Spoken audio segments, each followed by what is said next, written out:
Hello. So I haven't just read chapter 15 of Luke Skywalker and the Shadows of Mindor, almost the last of the Jedi again. Because I read it a couple of hours ago, but it was so long. I needed a break before I did the review. And when I say that this book takes up almost a seventh, this chapter I mean, takes up almost a seventh of the book, I am not kidding. This whole book is roughly 371 pages if we include the briefing, 366 without it. This chapter is exactly 50 pages. Or is it? Is it? Okay, more like 49 pages, but it spans 50 pages. So anyway, let's just get to it. So we open up with Luke in the Falcon's deck after they've been attacked, and there's fire extinguishing foam covering the whole, covering the hold, and actually, I'm probably not actually going to cover this. It's just too long. So I guess I'm just going to get to the review. I do not want to cover this. It's too long to do. I have to go through 50 pages. I am not doing that. So, that's literally a third of the Last of the Jedi books I'd have to cover here. Now, a third of the Last of the Jedi book, not books. Sorry. Um,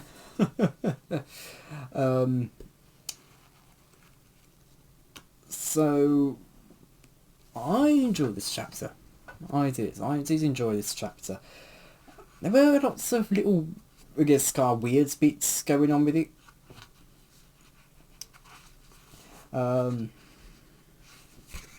There was some moments with Luke speaking, communing with the Melters, and how it's all very much a metaphor. I want to make that clear. It is very much a metaphor.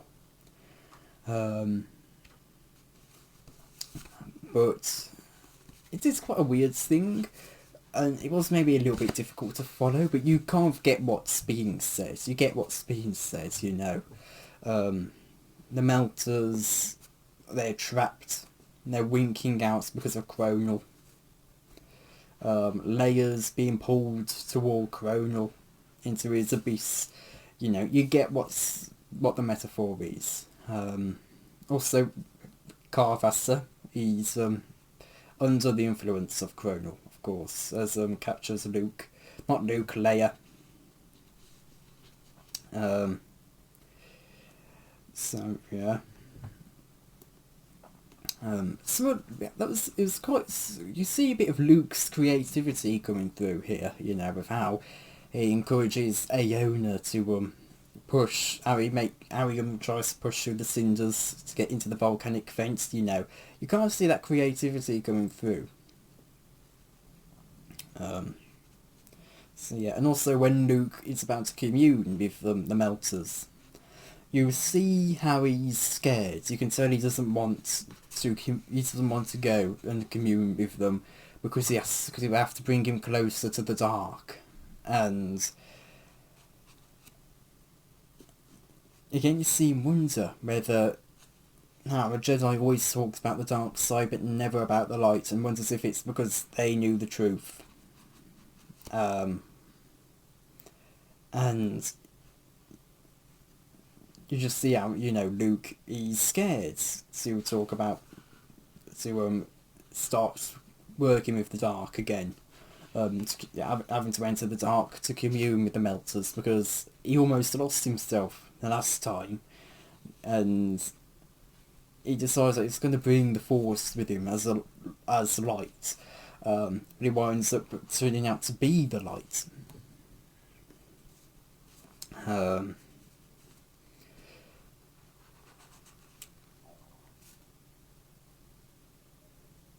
What else? What else? What else? What else? What else?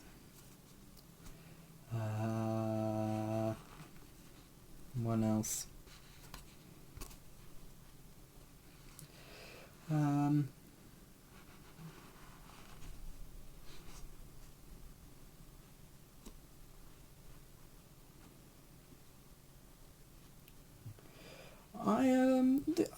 I did again quite enjoy this chapter. And you know, Luke at the end, you know, you have, and Nick at the end of the chapter as well, you know, toward the end of the chapter, you have Nick talking about how he's not going to tell Luke about Carvasta, because Car isn't exactly innocent, and also if he's a very dangerous opponent, and if he tells Luke, he may go easy on Car and wind up getting killed.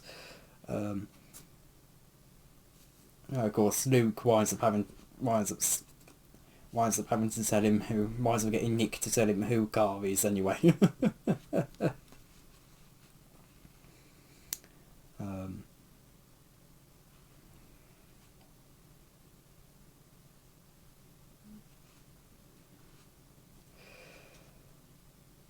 You also have Gronal as well, and now he's musing about how Leia's perfect, more perfect than Luke, because no one's really going to expect anything of her, like in the way that Luke would be expected for to have things. Some of them, you know, is it would be expected to go gallivanting across the galaxy, whereas Leia, you know, is intending to kill both Luke and Han here, and other rebels and New Republics, but still.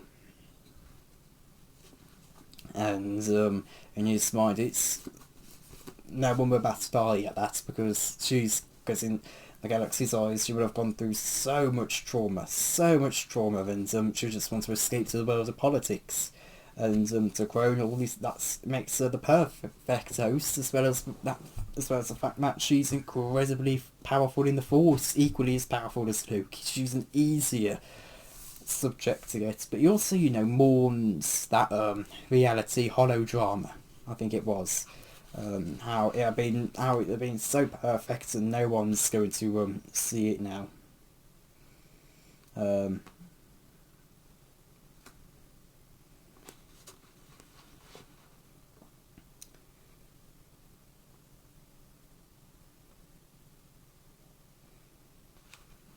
But, you know.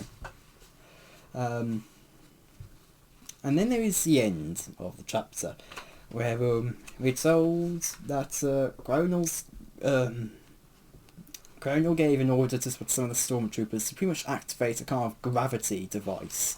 And we're told it's the same thing that caused the big crush a couple years back. And the volcano base starts lifting off the ground. It gets surrounded by, I guess, a plasma. There's stuff like black holes starting off. That's causing stuff to flame into plasma. And Lando's watching the volcano base take off, and he realises that, hold on, that rock is the rock that the base is made out of is immune to radiation, so it's protected from the flares that are going on. But also, when it gets into space, it can direct its ion turbo, its ion cannons, and the gravity gun towards the planet. And you know, I guess it could kind of pin the New Republic down, or whatever. We'll see. And it's really just to seem like, how is the New Republic going to win? And it does feel like that throughout the entirety of this book. How are they going to win? You know, Gronal just has so much of an upper hand when it comes to his forces, at least, that really the only hope is, and that really only seems like he can only be killed. Only Gronal can be killed, and Luke, on the other hand, and the forces can't be defeated. You could kill Gronal, but you can't kill the forces. You know, that's what it feels like. So yeah. We also learn a bit about the Melt Massive history, how they originated on Taspan 2, how when the Big Crush came, it brought about a golden age paradise, how then everything started to falter as the light from Taspan, that's the star Taspan, gave the melters energy, because they're energy-based life forms. The rays gave them energy, but then they started crashing on Mindor, and it blocks energy, it blocks communications. They cut off from the rest of the Melter community, and they're slowly dying out. And the best they can do is comfort. And there's little bits of energy that go on in the human nervous system, and they try to commune with humans. And they started melting them with their stun blasts. So that's why they take them to the crypt. And you just see how, Chronal, so much of what he's done, involve victims, innocent people, or mostly innocent. So yeah. We also, at the very end as well though, what does it say? I actually want to know what it says.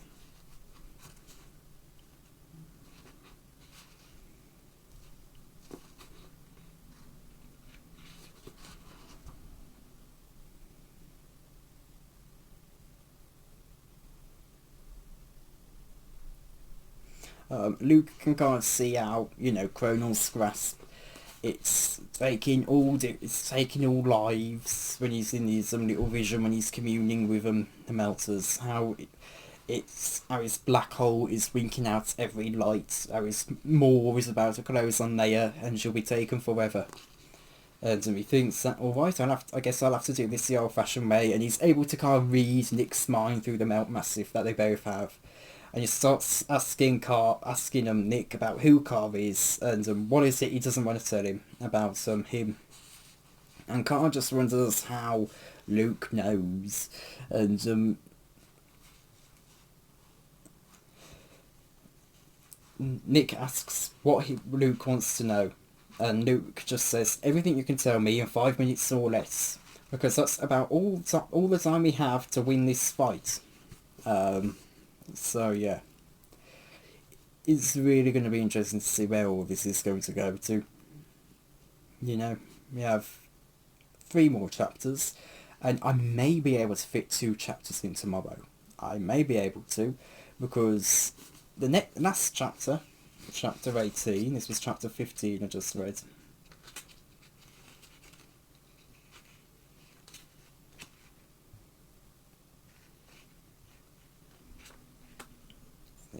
Chapter 18 starts on what page? Page 332. Well, chapter 17 starts on page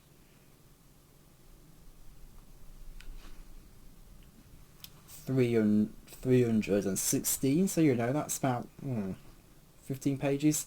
And chapter 16, no, did I say 16 first? I said I meant 17. That's about like 15 or so pages. Chapter 16's only literally 15, because it starts on page 300 and reaches 17 at 15 pages.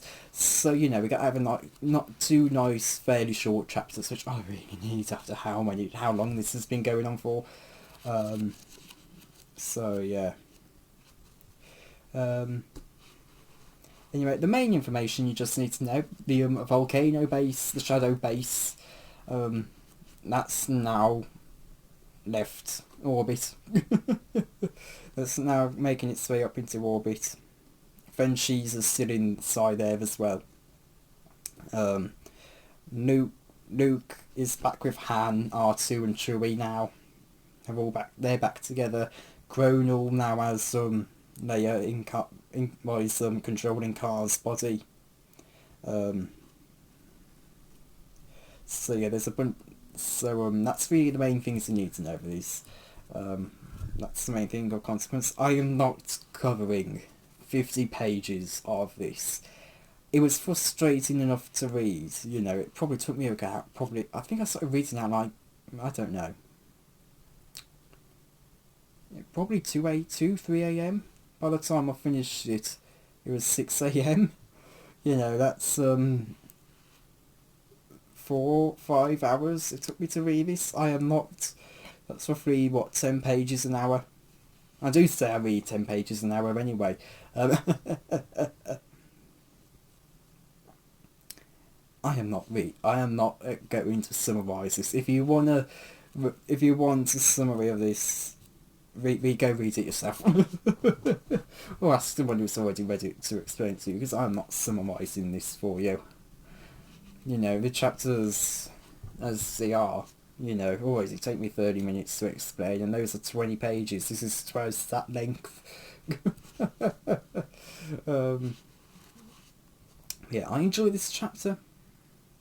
And again, it's interesting to see how Luke keeps being challenged, you know. And there is one moment between him and Aona where they're about to bring Han back on board the Falcon.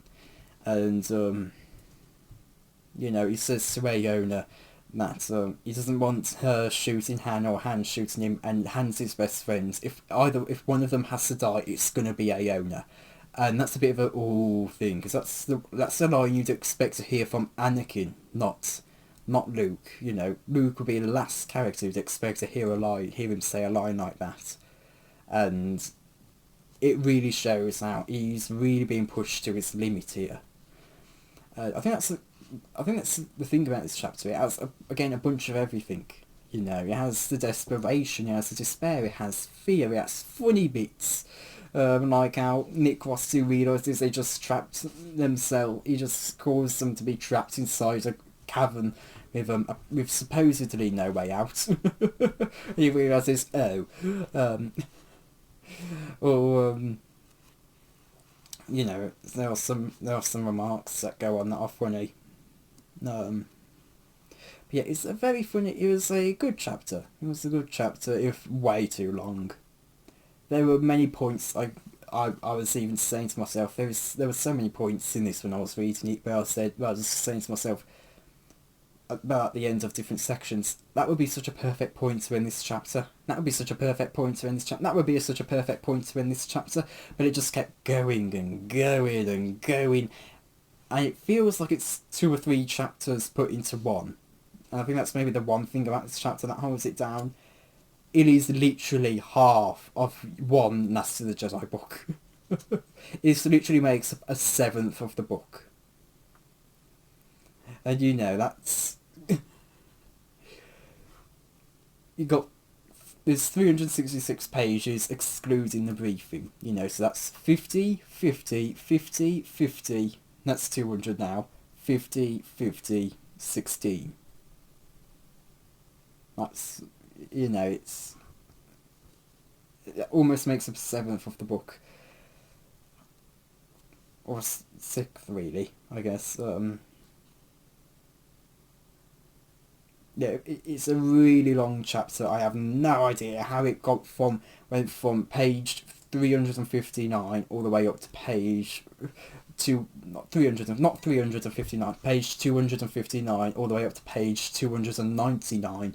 I have no idea why anyone thought it was a good idea to have the chapter go on for that long. You know, I was complaining to Darth Plagueis about how I think that, you know, all the complications and stuff, that feels really basic compared to some of the stuff this book puts you through.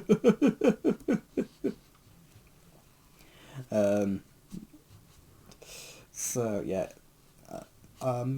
Yeah, I enjoyed this chapter. Had some fun bits. Had lots of good bits in it. If it was just way too long, it is way too long. This chapter. If it was cut up a bit, I think it would be better. But it's just too long for its own good.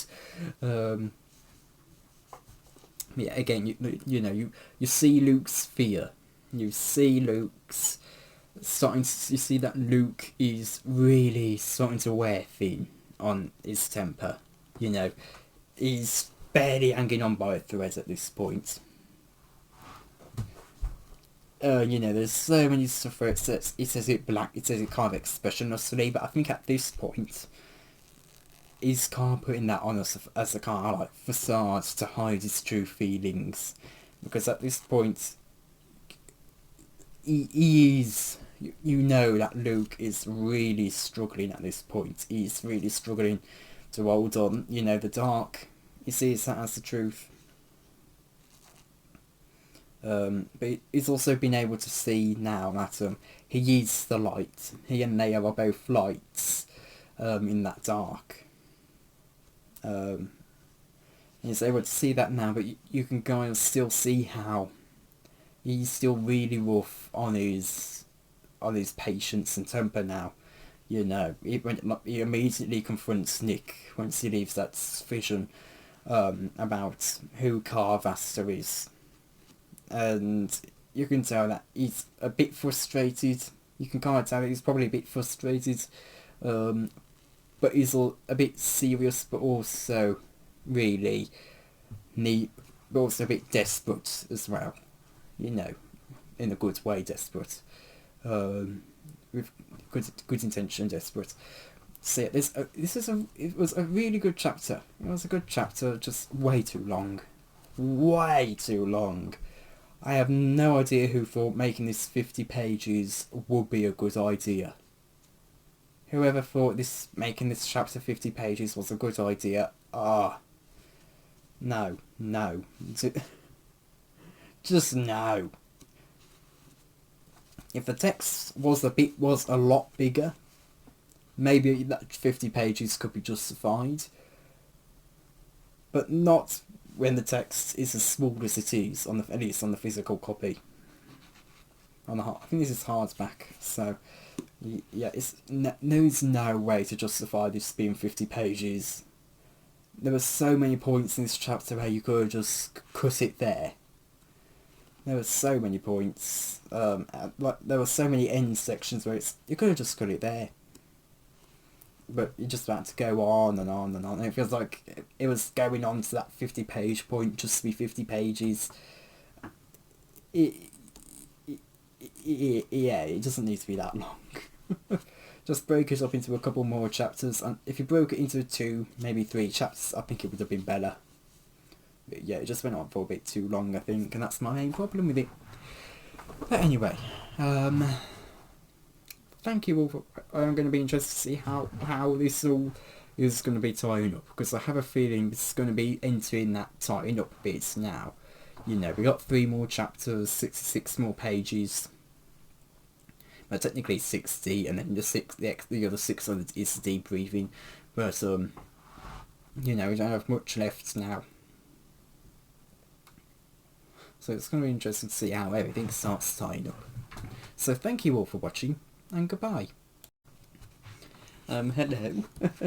I have just read chapter 16 of Luke Skywalker and the Shadows of Mindor. Again, really wanting to say Last of the Jedi. So this is a fairly short chapter, especially compared to the last one. Only 15 pages. But we open up with Lando, who begins communicating with Fen, and we're told that TAC Ops reports so there's an estimated 80 seconds to the firing window for the near side ion turbo cannons, and only 20 seconds more for the other cannons to come into view and get ready to open fire, including the gravity gun. And Lando contacts Sheeza to ask if he's got good news, and Sheeza's under very heavy fire. He's having to hide behind a half-broken wall, and he's having to draw the stormtroopers' attention so other Mandalorians can cut through the sides of a wall to get through on the stormtroopers and behind their readout.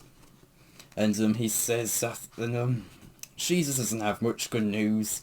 He says there's nothing good to tell, and that the place is armed like a Hutt's treasure vault, and they're breaching charges, which again were brought up earlier to only be able as the only thing that was able to break foam blast. It's barely even leaving scorch marks. He asks if his Marines have anything heavier, and Mando rubs his eyes because he figures that none of the Marines probably survived based on what he's seen, except the ones already fighting inside the turbo lays, the ion turbo emplacements. And he says, "Alright, plan B." And he snaps out a series of orders, and everyone on his bridge is just absolutely gaping at it. And he but Lando tells them to do it, and they start getting off to work, and Lando says to 3PO that this ship has Moncal systems and the interdiction ships are Corellian, and they don't talk the same language, and Lando says those Corellian ships also don't have the calculating power to pull this off. We need to give them access to Alderaan's processor array, and 3PO, of course, goes, "My goodness, that would require the services of the most capable and sophisticated protocol droid ever constructed." Lando finished for him with an encouraging smile. "Get to work." C-3PO gasped. "General, me? What a lovely thing to say. Really, I am most gratified." "Be gratified while you work." Lando turned away and again triggered his personal comlink, and he says to Fenn to fall back. And Fenn asks how far, and Lando tells him to go all the way, because when that gravity gun opens up, they'll need to hit back massively. And Fenn says that they won't be able to breach the armour. It would take hours to pound through it. And Lando says that if they shoot the armour, and Fenn realises what Hans means, not Han, what Lando means, and he says to not wait for them. And he says that they'll never make it, and do what they have to do and save the fleet. And Lando says that he doesn't understand what's about to happen. And Fenn says that they're Mandalorian, it's what they live for, and this is how they die. And Lando just tells him to stop it, and he hates that garbage. And he says TACOPS are Lancer, Paleo, and Unsung reach in position. Those are the Corellian ships. And the TACOPS says that the scan report's affirmative. And Lando says that when the Slashies hit their marks, to execute at will. And the transponder alert goes off in Wedge Antility's cockpits, because it's letting him know that he's in the line of friendly fire. And he doesn't know what they're up to. He doesn't have time to figure it all out. But all three of the converted Corellian ships are Corellian freighters are already swinging to the broadside and going into a slow barrel roll, and this is kind of the formation that's described. A quick check of his short-range scan showed 3 converted Corellian freighters on approach through Mindor's shadow toward the flying volcano. Not far behind them, the four surviving Slashies strung out in a curiously slanting sort of line. You couldn't guess what they were up to, and you didn't have time to figure it all out. All 3 converted freighters were already swinging broadsides and going into slow barrel rolls, an old Navy trick to deliver maximum suppressing fire. Their main cannons had fire rates restricted by their ability to shed waste heat and recharge their capacitors. The barrel roll let them continuously bring fresh guns to bear, while the recently fired guns were repowering. And then a voice starts coming through Wedge's comlink telling all Republic fighters to fall back, and then it's hot space, they're in hot space. And the fighters start scattering, and Lancer, Polio and Unsung start opening fire, and we're told that this is a counter-scam measure. They're not actually expecting to breach the armour. This is just a counter-scam measure, because the ion turbo cannons, they need to use radiation to lock on, and if with this fire, there's too much radiation going on to lock on. But once the other but only 2 of the cannons to ion turbos were actually successfully spiked by the I was told 2 of the ion cannons have been successfully spiked by the Republic Marines. The other 3 opened up full bore with counter battery fire along back the vectors of the incoming blasts. Silent explosions lit up the flanks of the 3 Corellian ships. Soon they were firing through clouds of their own vaporized hull armour. Then the central dome over the gravity gun dilated like the pupil of a vast pale eye.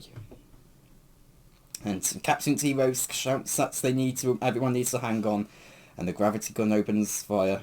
And we're told that that's a sharp-eyed observer who would have seen this at the right time would have been able to see the flight of the gravity bombs. And it says, because it's probably just going to be easier for me to just read out what the explanation was. As they hurtled through the plasma storm created by the synchronized turbo laser blasts, their tiny event horizons swallowed all manner of highly charged particles and released a continuous stream of hard radiation as they fell out of the universe forever. Though that radiation turned into charged plasma around it, creating instant blue-white flash streaks straight as a laser. The gravity gun unleashed such a blast every 3 seconds, spraying them all through a narrowly spiralling arc without any attempt to target specific ships. It didn't have to. Even a near miss could literally tear a ship apart, which was exactly what happened. Which was exactly what the spray of gravity bombs did to the unsung, and it literally tore the unsung in half. I'm fairly sure. Oh, unless I'm thinking of the other one. No, it does just break it up. I'm thinking of another one that's coming later. But the destruction of the unsung leaves a brief gap in the suppression fire, and alarms scream as the hostile target locks acquire the 2 remaining ships, and T-Rose snaps that they have to increase fire rates to 150% and resynchronize with Paleo, which is again the other name. These are the Lancer, Paleo, and Unsung are the ship names.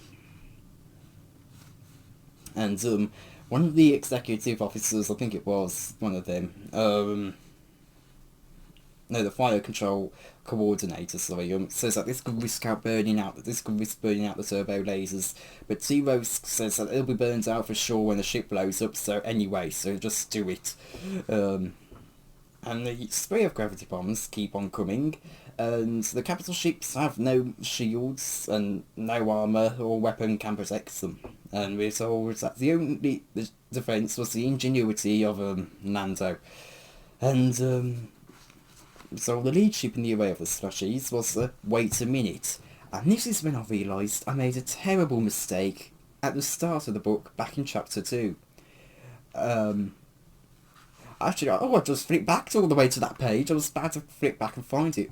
But if you remember, on page 29 in chapter 2, there is a line that says, Captain Petrel, the grizzled Corellian commander of the Wait a Minute, swore harshly enough that at least 4 of the other officers flinched. Some of those numbers are in the hundreds. This is the moment in the book. That was, what was it, page 29, did I say it was? Yeah, page 29. This is page 304. It's taken me over 200 pages to realise that Wait a Minute isn't Petrel's catchphrase. It's literally the name of the ship. I had not realised that. It was only here when I realised, oh, Wait a Minute is a ship. It's not the catchphrase of Petrel. It's not in that. Petrel doesn't always go, wait a minute. And that was when I realised I made a terrible mistake. But anyway, we're told that it says the lead ships in the array of slushies was the Wait a Minute under the command of Captain Jav Petrel. And we're reminded who he is, a grizzled veteran who had been serving on, later commanding interdiction ships for 35 standard years.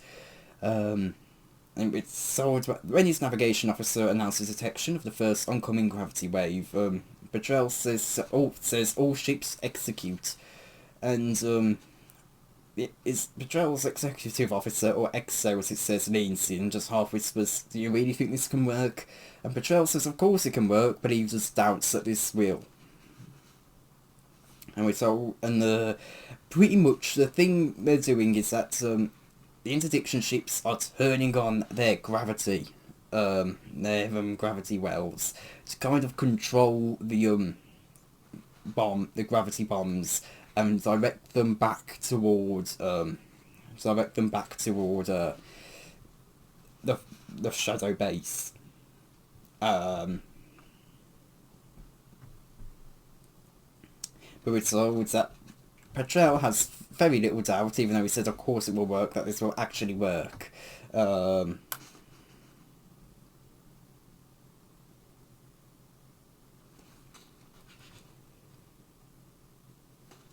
But we were also told that all of Captain Petrel's training had insisted that the gravity well projectors of interdiction ships were never to be activated any time the ships were deep within a natural gravity well, such as that of a planet, because the projectors themselves created much too powerful a gravity field of their own. For Mindor, it was equivalent to having 4 medium-sized moons suddenly pop into existence entirely too close to the planet's surface, and ground quakes begin occurring, and start literally shaking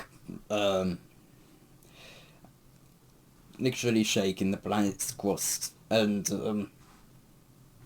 we're told that these quakes were exacerbated by the close passage of stream of gravity bombs, and their auto trajectories again become slingshots that send it all the way back to the shadow, start sending it back to the shadow base. And we're told that in roughly 8.5 minutes, the first of the slingshot gravity bombs would reach the near vicinity of the flying volcano and begin to rip it to pieces. But we're told that unfortunately the movement of the graviton and the physics of gravity waves that meant calculations couldn't be certain. The calculations are just have a small measure of uncertainty, and unfortunately this kind of affects the whole thing, because one of the gravity bombs winds up getting pulled into one of the interdiction ships rather than having its trajectory slightly altered, and it gets pulled in, and it gets diverted farther from and it gets diverted into towards the ship called Hold'em. The Hold'em's own hull, just forward of its port side projector array. And the captain has just enough time to yell, "Whoops," before the Hold'em is literally torn in half. And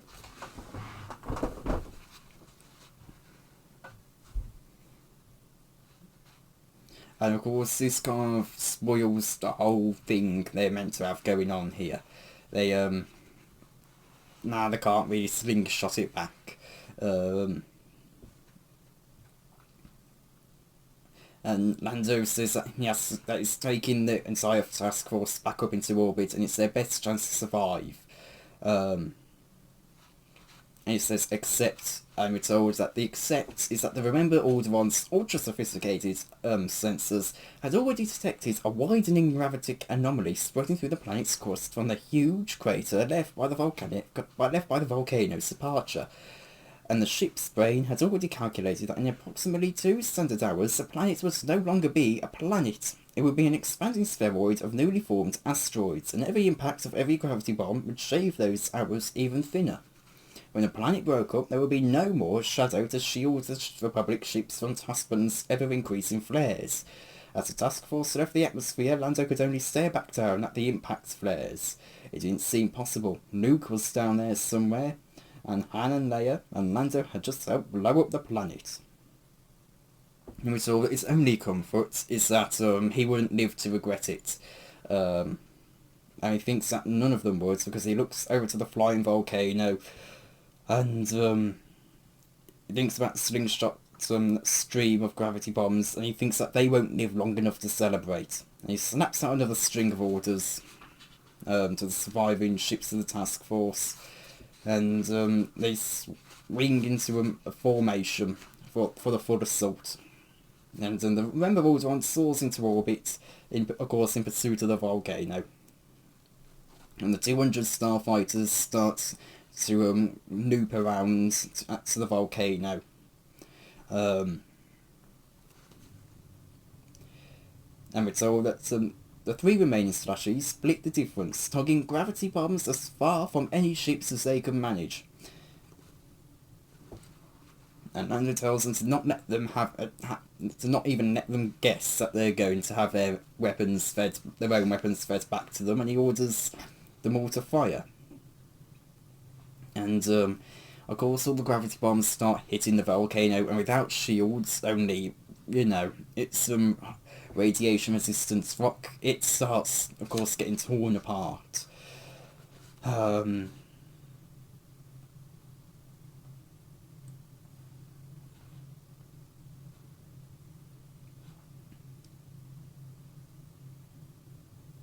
Lando just decides that all that matters right now is those 8 or 10 gravity bombs going right back to run the base.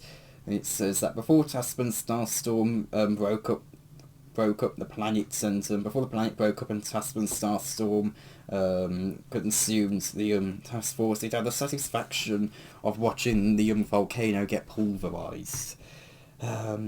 I didn't think it would be comforting, but that was all he had left to look forward to, and it was all anyone there had left to look forward to. And he thinks this is a lousy place to die, and for Luke and Han and Leia and Chewie and the Rogues and him to die.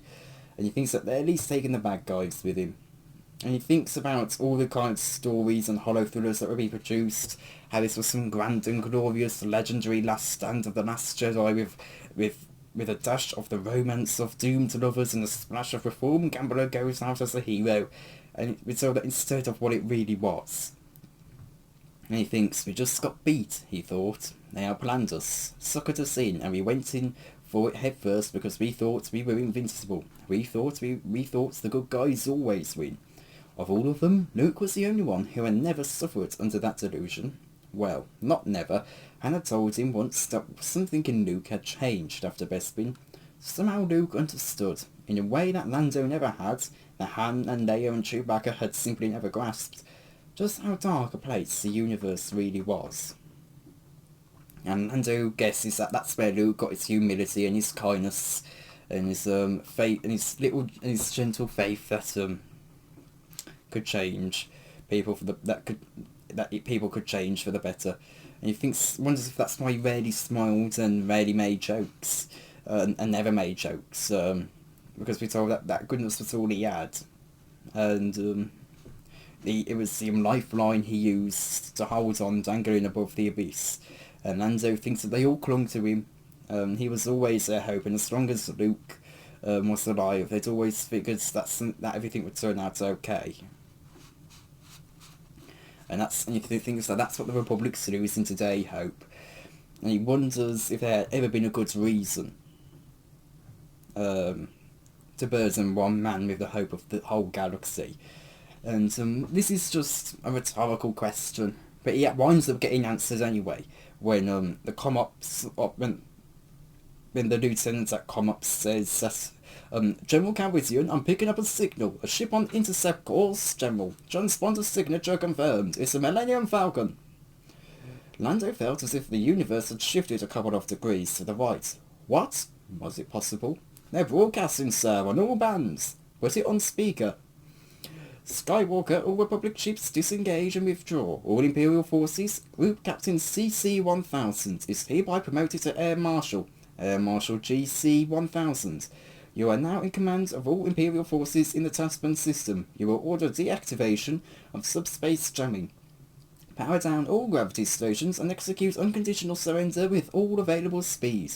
When surrender is complete, you will assist in the evacuation of non-combatants. And Luke says, repeating, this is Luke Skywalker, all Republic ships, and Lando says for it to be cut off.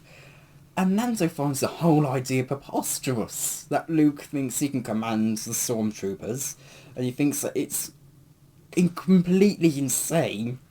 Yet the TIE fighters start withdrawing. The gravity gun says, well, the TAC Ops officer says, sir, the TIE fighters are withdrawing. Lando said, what? ComOps looks over his shoulder. Wait a minute, reports that the gravity gun has ceased fire. He blinked. Subspace comm is operational.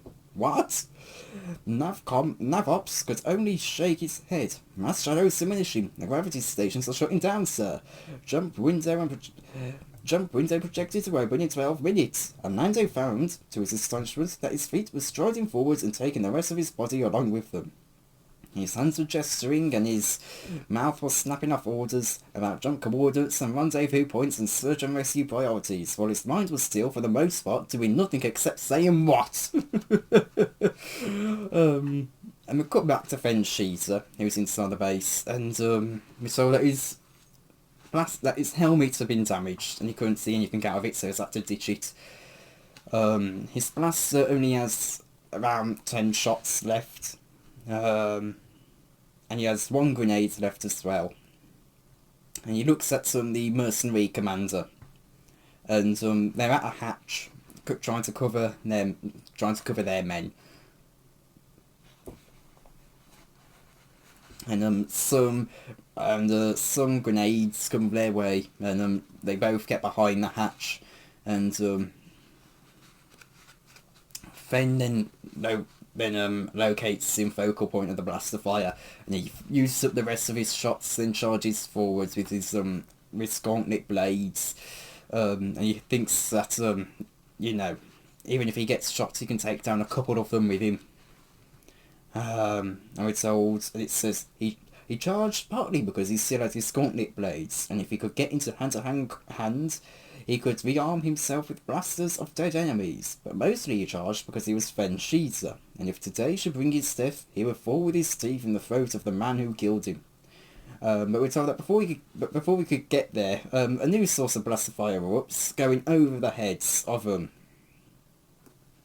stormtroopers. But Fen clenches his jaw and keeps running. We're told that he could take a hit or two and still bring down a few men before he fell. But again, the blaster fire's not aimed at him, it's firing above the heads of stormtroopers.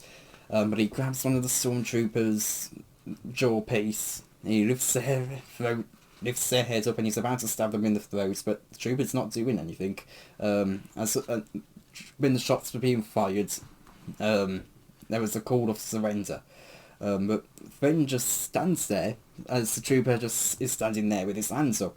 Garv just waiting to see if Fen would slaughter him. And Fen just blinks, unable to believe what he's seeing. And he's even less able to believe what he sees next when a black armoured stormtrooper steps through the hatchway with his hand out and starts speaking in Mindor. Now, we get the translation.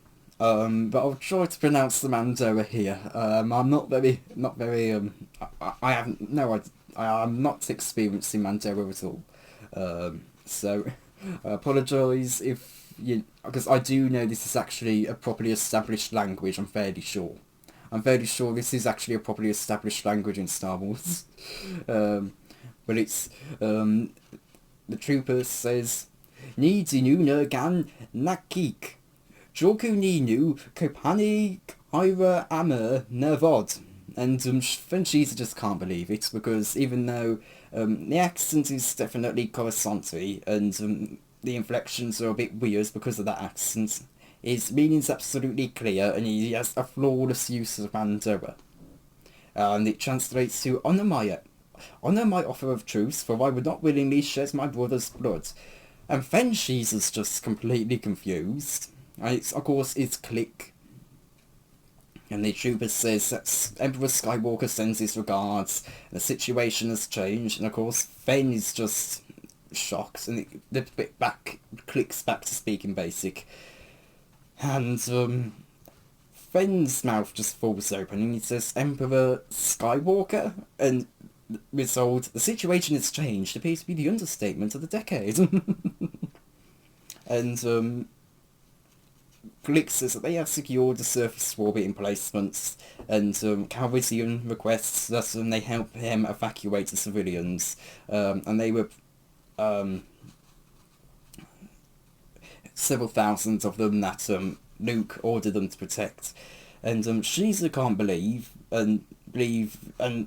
what's happening, and wonders if he's been shot in the head a couple times, but Click orders him, brings him through, back through the battlegrounds with Fen and the commander, the Mandalorian commander, back through to the door that they were trying to get through earlier. And they make their way in, and the troopers are in there, There's a couple dozen troopers in there. And they've taken their helmets off, they're unarmed now. And Fen says that, I can't, this is incredible. We couldn't even get close, we were trying to cut through the walls and get in nowhere. That's because you didn't have the override codes for the blast doors, the group captain said reasonably. And they just surrendered. At my order, the group captain decided to stow this sort of thing happens every day. I am their superior officer. No stormtrooper would dream of disobedience. If they had, this might well have presented some difficulty, as I and my men have been instructed by Emperor Skywalker to minimise further bloodshed. I'm grateful that I didn't have to make the decision. Group Captain Air Marshal, the stormtrooper corrected him, with firm but quiet pride. I have been honoured with a battlefield promotion from the Emperor himself. And Fen is still astonished, and he's trying to make sense of the whole situation.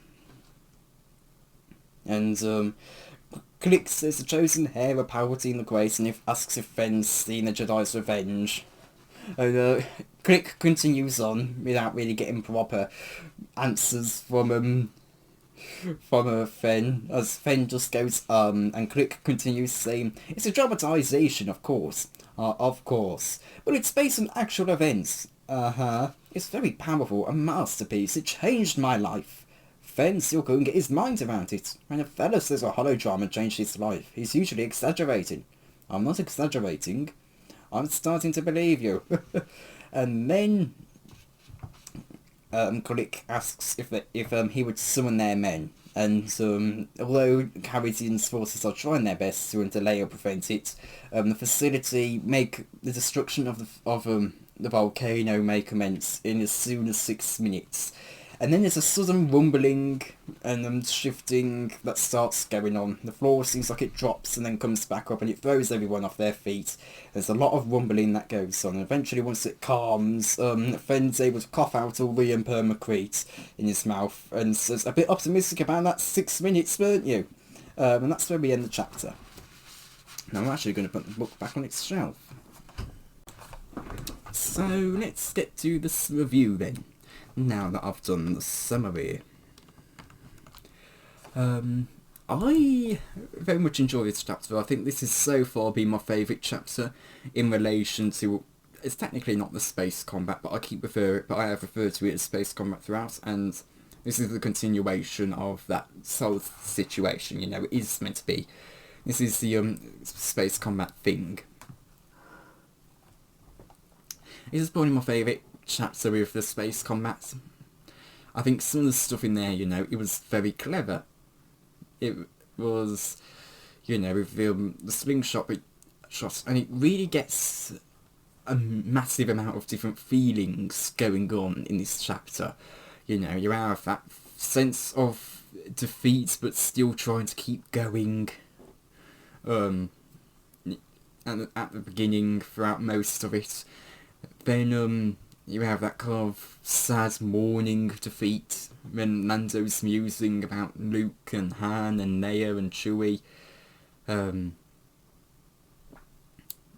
himself, of course. Then you have that Hope come back, and it gets almost comedic as well in those moments. It's both hopeful and comedic because it's really is just such a what moment.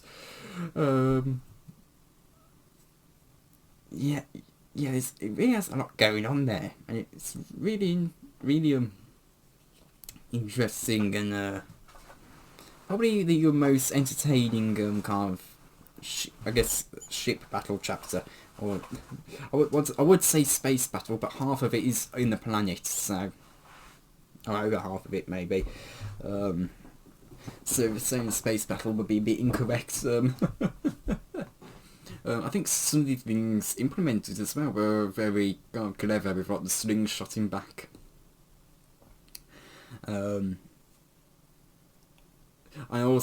It really also was when I realised, wait a minute, wasn't Pavel's catchphrase, Jav Patrol's, it's literally the name of his ship. And I realised that, but when you have a name like Wait a Minute or Hold 'em, what are you meant to think? What kind of a name is Wait a Minute?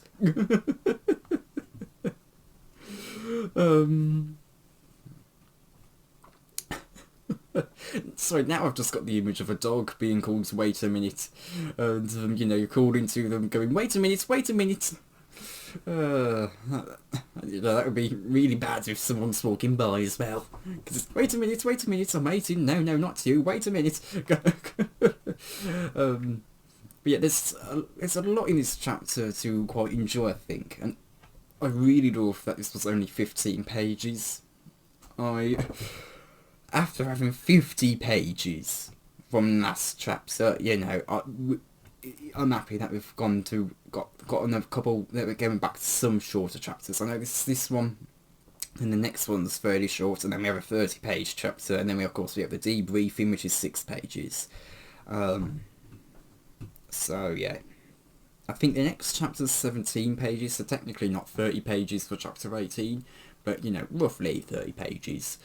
Yeah, I really enjoy this chapter, and again, I kind of said I already said this, but it brings a lot of different emotions, feelings, you know, that hope, that defeat, that comedy, in the sense, in just how everyone is so confused and surprised, and of course with how kind of nonchalant Glick is about it.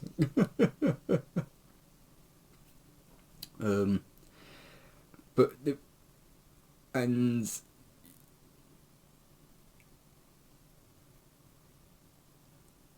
it really feels quite triumphant, and I do know Glick dies. I know, apparently, I checked Wikipedia, it says like all the forces are destroyed in this, which of course that can't be true, because, you know, saying all forces, that means Luke, Han, Mando, Chewie die. They are in the heir to the Empire, which is about four years after this. You know, I know Luke goes on for... I know not the fate of the Jedi books. Luke's 60 and that is 20 here. You know, that's not... You're not... Not all forces die. By definition, that's incorrect.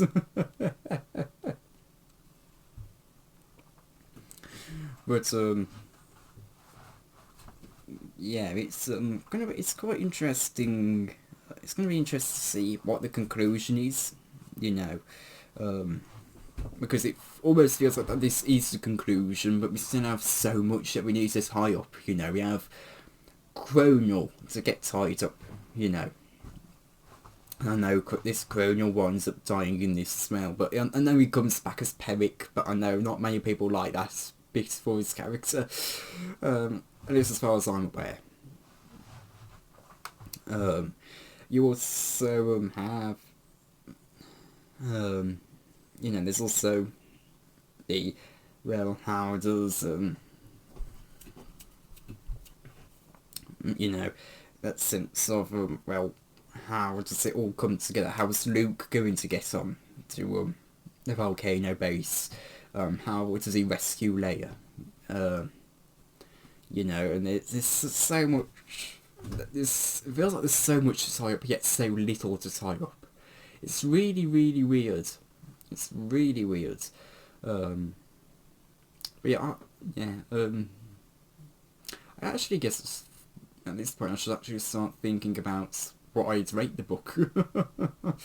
Because I'm not far off from finishing it. Yeah, I enjoyed this chapter. I think it was a good chapter, and again, it has some funny bits in it that I really enjoyed. It's just an overall really good chapter, and I'm surprised I'm saying that's about a chapter that's focusing on the fleet, because I have made it very clear I have not enjoyed nearly all of the chapters that focus on the fleet, especially chapter 4. I hated chapter 4.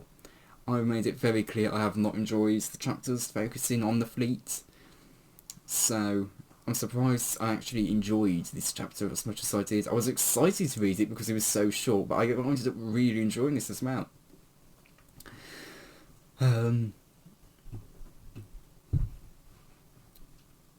Yeah, I don't know what else to say that I haven't already said. You know, it's just overall it brings so many different feelings, and it's really going to be interesting to see how this all goes. Oh, there is also the thing of how Luke winds up killing, what was it, 50,000 individuals? Because so far he's only gotten out 39. Sorry, I'm only laughing because it's like we're keeping a tally. But we know he got out 39 because of the pawns. Maybe you could count some of the troopers and that one pawn in the Cavern of the Shadow Throne when you fought Nick. Before we, of course, realised he was Nick, and wasn't Colonial. You know, maybe he may blame himself for those, but that does not add up to 50,000, 5,000 or so. It does not add up to that. So, yeah.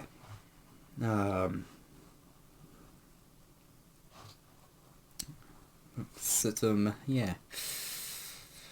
Maybe he blames himself with the Melt Massive. In that case, yeah, maybe that probably would add up to something like that. Also, other individuals that probably are still on Mindor.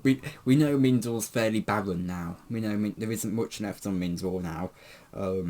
It's a fairly barren wasteland. But, you know, still.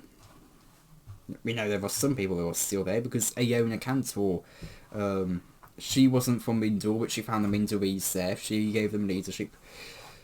And she needed troops to rescue Nick. But, yeah, I keep saying it, I've enjoyed this chapter. I have no idea how it's going to be spanned out for another 50 pages. Right, okay, for another 45 pages. And of course there's an extra 6 pages for the debriefing. But I'm not really counting the debriefing because that's not really part of the main story. I have no idea how it's going to be stretched out to 45 pages. But it's going to be interesting to see how it does. So, yeah. So thank you all for watching, and goodbye. Hello, I've just read chapter 17 of Luke Skywalker and the Shadows of Mindor. Again, I almost wanted to say Last of the Jedi. I'm probably not going to read chapter 18 just yet, for 2 reasons. Reason 1, it's 29 pages and the debriefing 6 pages, you know, that's going to be 35 pages, so I don't want to read that right now. And B, I'm tired, and throughout the whole of this chapter I had to keep forcing myself to stay awake, so I personally want to go back to bed. But I enjoy this chapter. So of course we pick up where we last left off with not with Fenshi's or Click, but you know, the base was now getting hit by all the gravity bombs. And, well,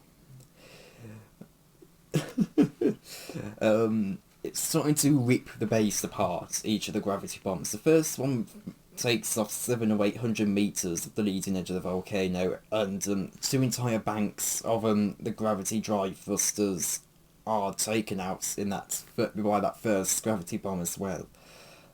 Which destabilises the remaining 3 banks, and it's trying to get back to it's trying to stabilise itself, but it just can't.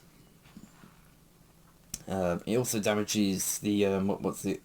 It was something Nexus, the central coordinating nexus, which destabilises the 3 remaining banks. And it's trying to get into a configuration that could continue the volcano across its program trajectory, but it's, you know, quite a bit damaged now. And of course that's only the first gravity bomb. You still have the other the other ones, which are about 4 or 5, which were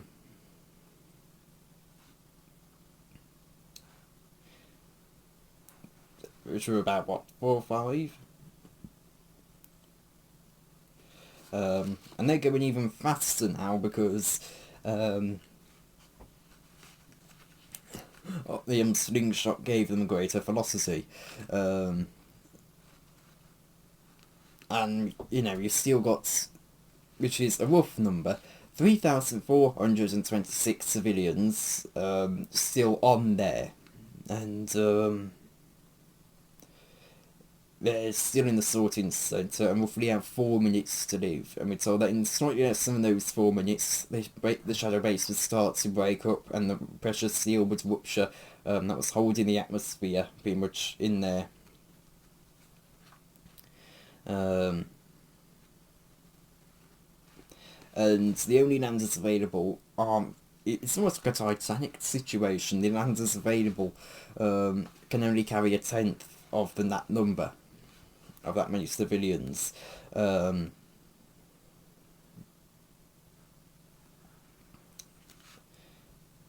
not only that, so the evacuees would have to cross a couple hundred meters of vacuum without environment suits to actually get onto those shuttles. And Han stares out and says that they just don't have a chance. And Nick insists that they have a chance because they got Skywalker on their side. And when Han wonders if it's enough, Nick says that it was for Han, and he says Luke's got a plan, and he turns to Luke and whispers to him, "You do have a plan, don't you?" And Luke says, "As a matter of fact, I do." And we're told that before he'd ever even assumed command, Luke familiarised himself with every ship that would form any part of the Rapid Response Task Force, and he knew that the 3 Corellian freighters that were now part of the task force had been converted from heavy freighters, and those heavy freighters, and their equipment hasn't been fully replaced. Some of their original equipment was preserved in its original configuration just to avoid ridiculously expensive refits. And part of this was a conveyor intended to transfer cargo from one ship to another out of atmosphere. And is a kind of a force tunnel to maintain atmosphere and small artificial gravity generators as well. And we're told that Lancer and Paleo, and probably Unsung before that was destroyed, were fitted with these. And Lancer is the closest, and it was even able to match trajectories with the volcano and deploy its conveyor bridge with pinpoint accuracy in less than 2 minutes. And it's all that the coordinates Luke had given, the Lancer found only a blank wall.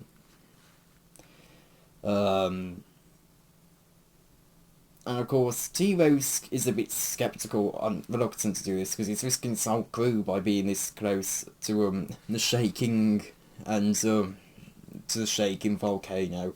And once the attaches, you know,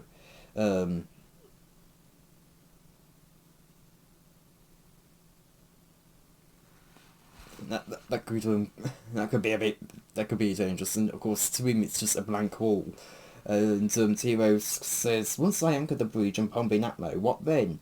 Will the rock just magically open up and let people in?" And we're told that T-Rose has indulged the guilty pleasure of watching some of the hollow thrillers like Luke Skywalker and the Dragons of Tatooine. And when Luke replies simply that yes it will, T-Rose discovers that against his better instincts, he actually believed it would. But Han doesn't share that faith. And he looks at the cockpits and transparent steel at the shadow base. I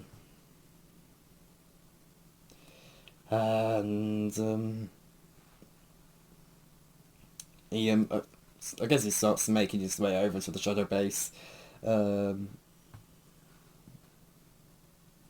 He twists to look at Luke and he says, "What, your new Melter friends? How do you figure to pull that off when we're a good 2 minutes out from you getting that hands on the rock?" And Luke says that he'll need a signal boost from R2, and R2 extends out his parabolic antenna and data jack, and Luke grasps this, and Luke starts extending out some of the glossy black crystals of Melt Massive from his nerves. And it starts coming out of his hand, and he puts it into the data jack. And Luke says that, and Han says that when Luke does that, it creeps him out.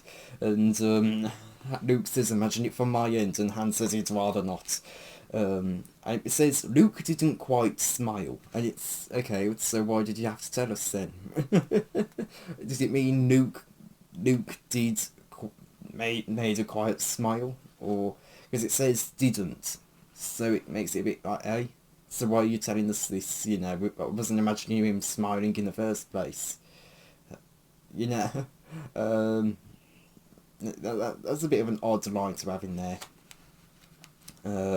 But Luke says that now he needs a second or two to concentrate, and then once the Lancer swings into position and extends out its conveyor, the wall opens up, and the Mandalorians somersault their way in, and it's because, of course, it's at the bridge is at an angle. On the conveyor bridge, and of course it has the artificial gravity, and it's going to have a bit of a jolt when you switch from it being from one end, and it all of a sudden has switched to being a bit more, the gravity is suddenly going down a bit more upwards, but the Mandos start walking in the opposite direction of the that the conveyor's moving to assist. And the everyone coming in, and the stormtroopers assist any who are incapacitated by age or injury or disease, and the Mandos say to keep walking and do not run, and if they fall and can't get up, to just move to the side, and then someone will assist them. That's I thought you said if you fall, don't get up, but no, no, it is can't get up. Okay.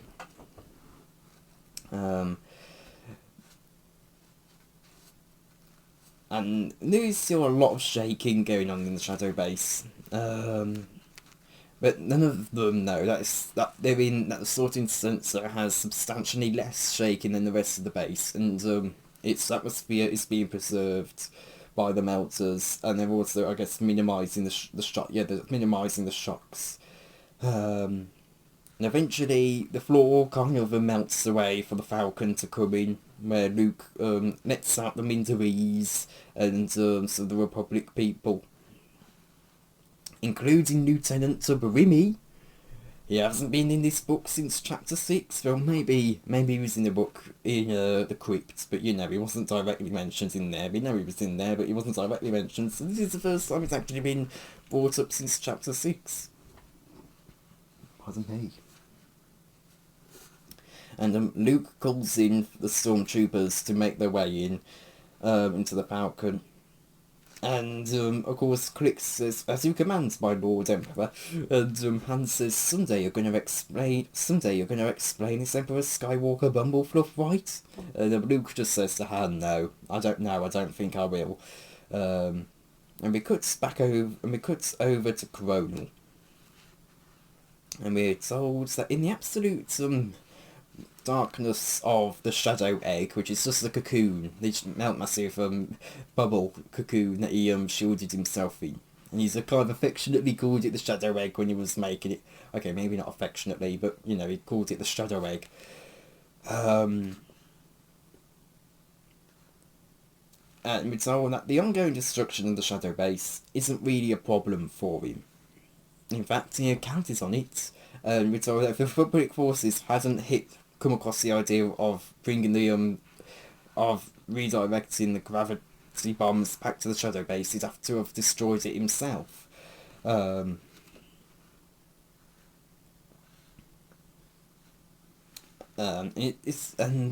Shadow Egg is just kind of bobbing about from the shaking. It's not really having any massive things going on.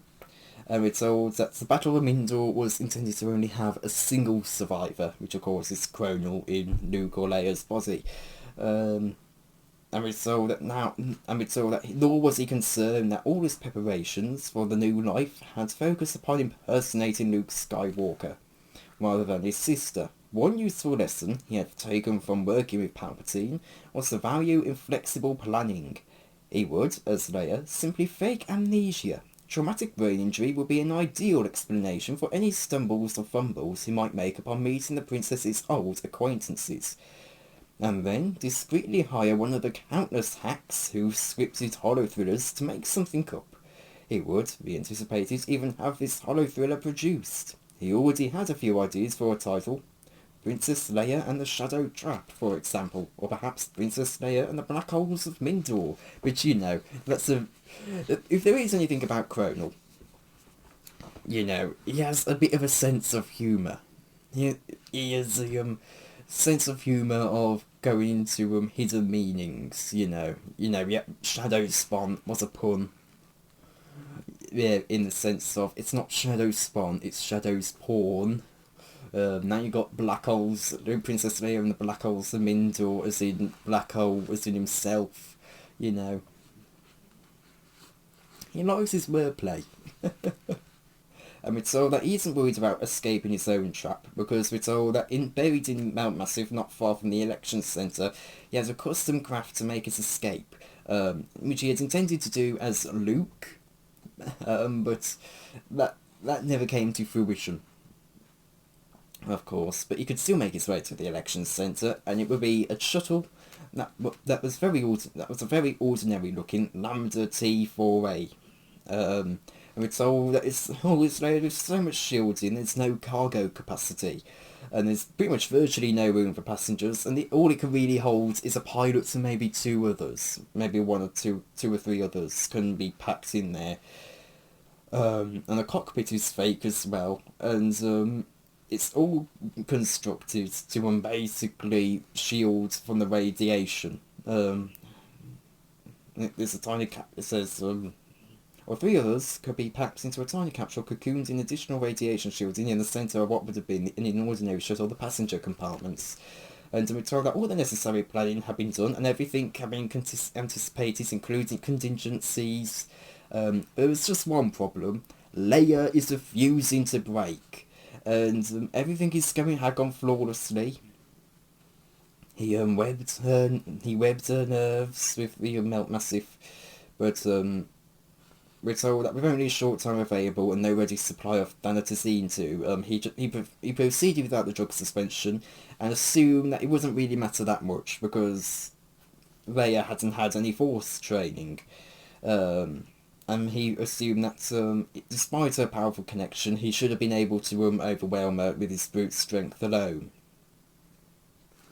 And we're told that he'd taken away her sight and her hearing and her sense of smell and taste and touch, her kinesthetic sense as well, so she could no longer be aware of her body, and he shut down the activity of neurotransmitters, so she could no longer even remember how being alive felt. And she isn't fighting him, she doesn't know how, and he wouldn't let her remember what fighting was, but she just isn't letting go. And we're told that Leia has something that her brother lacked, and it was an inner spark of transigence that just sustains her against the dark. And Cronal can't guess what it is, and he guesses it's some sort of girlish emotional attachment, primitive girlish emotional attachment. He thinks that whatever it is, he'll have to extinguish it forever, and she must sleep forever. But one problem is how he does it without killing her outright. Because the shadow nerves that he creates through the Melt Massive, they can contain his consciousness, but he needs her brain to be fully functioning to maintain autonomic functions. And we're told that he hasn't gone to all this trouble to simply trade his decaying body for essentially one that was already dead. And we're told that this is taking too long.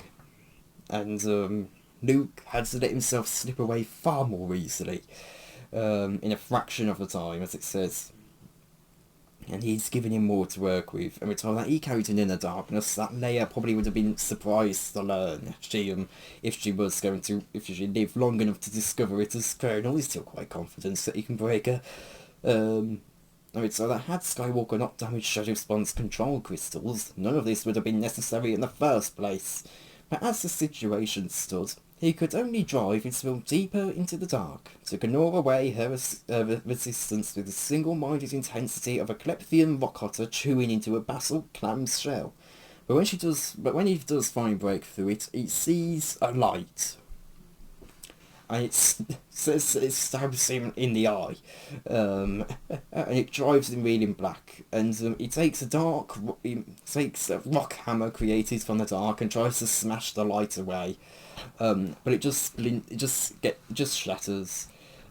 He tries to swallow the the stone like a gem harpy,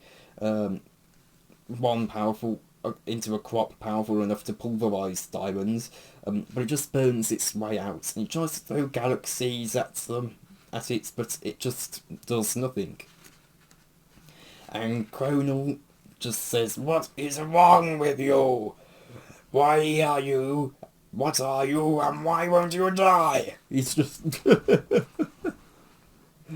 and which he's just shouting at Leia.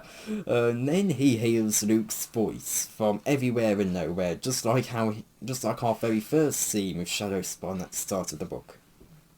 And it's Luke saying that that Luke can tell him what it was, and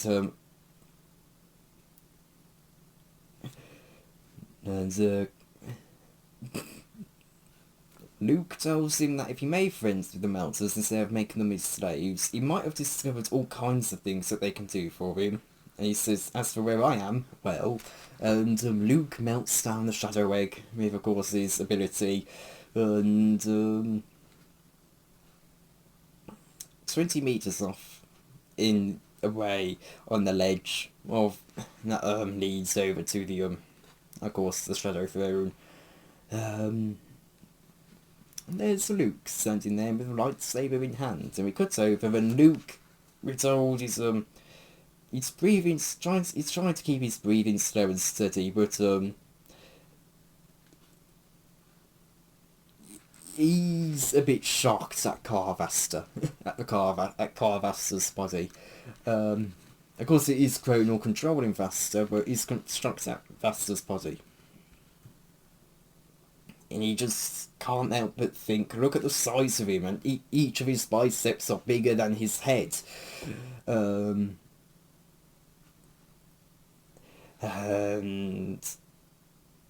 we're told that, and around him in the Force swirled a storm of darkness, unlike any Luke had experienced since the Emperor's death. Darkness that could snuff out its own paltry light like a candle.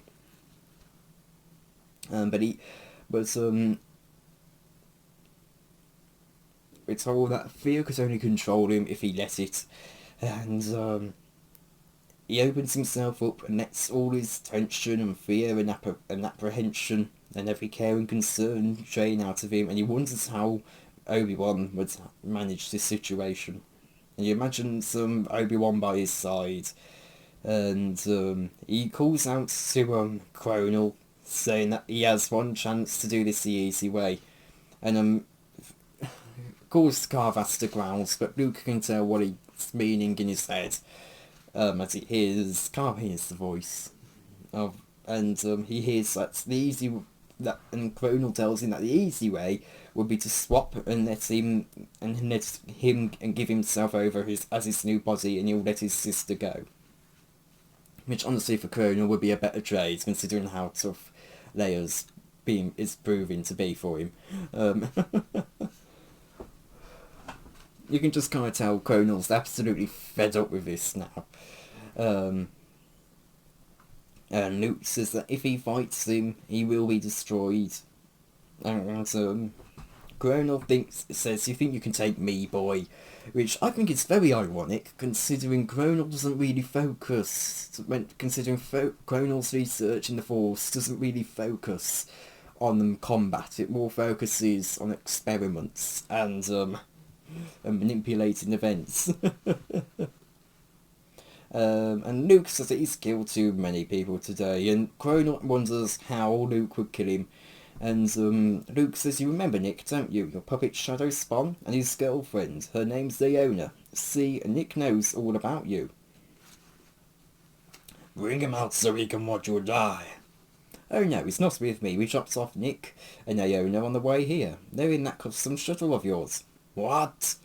And Luke says, I told you, Nick knows everything about you.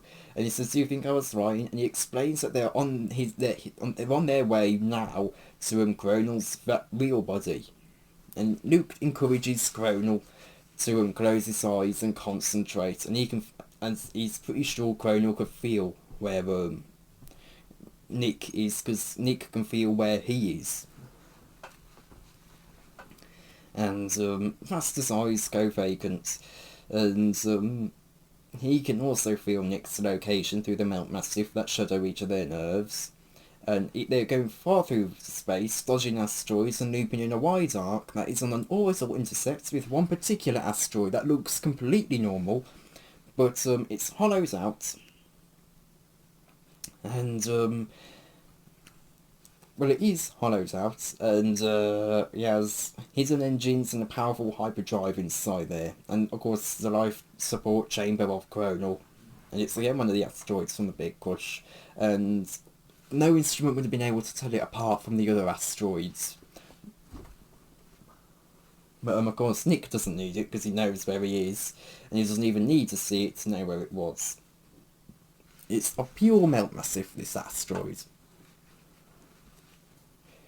And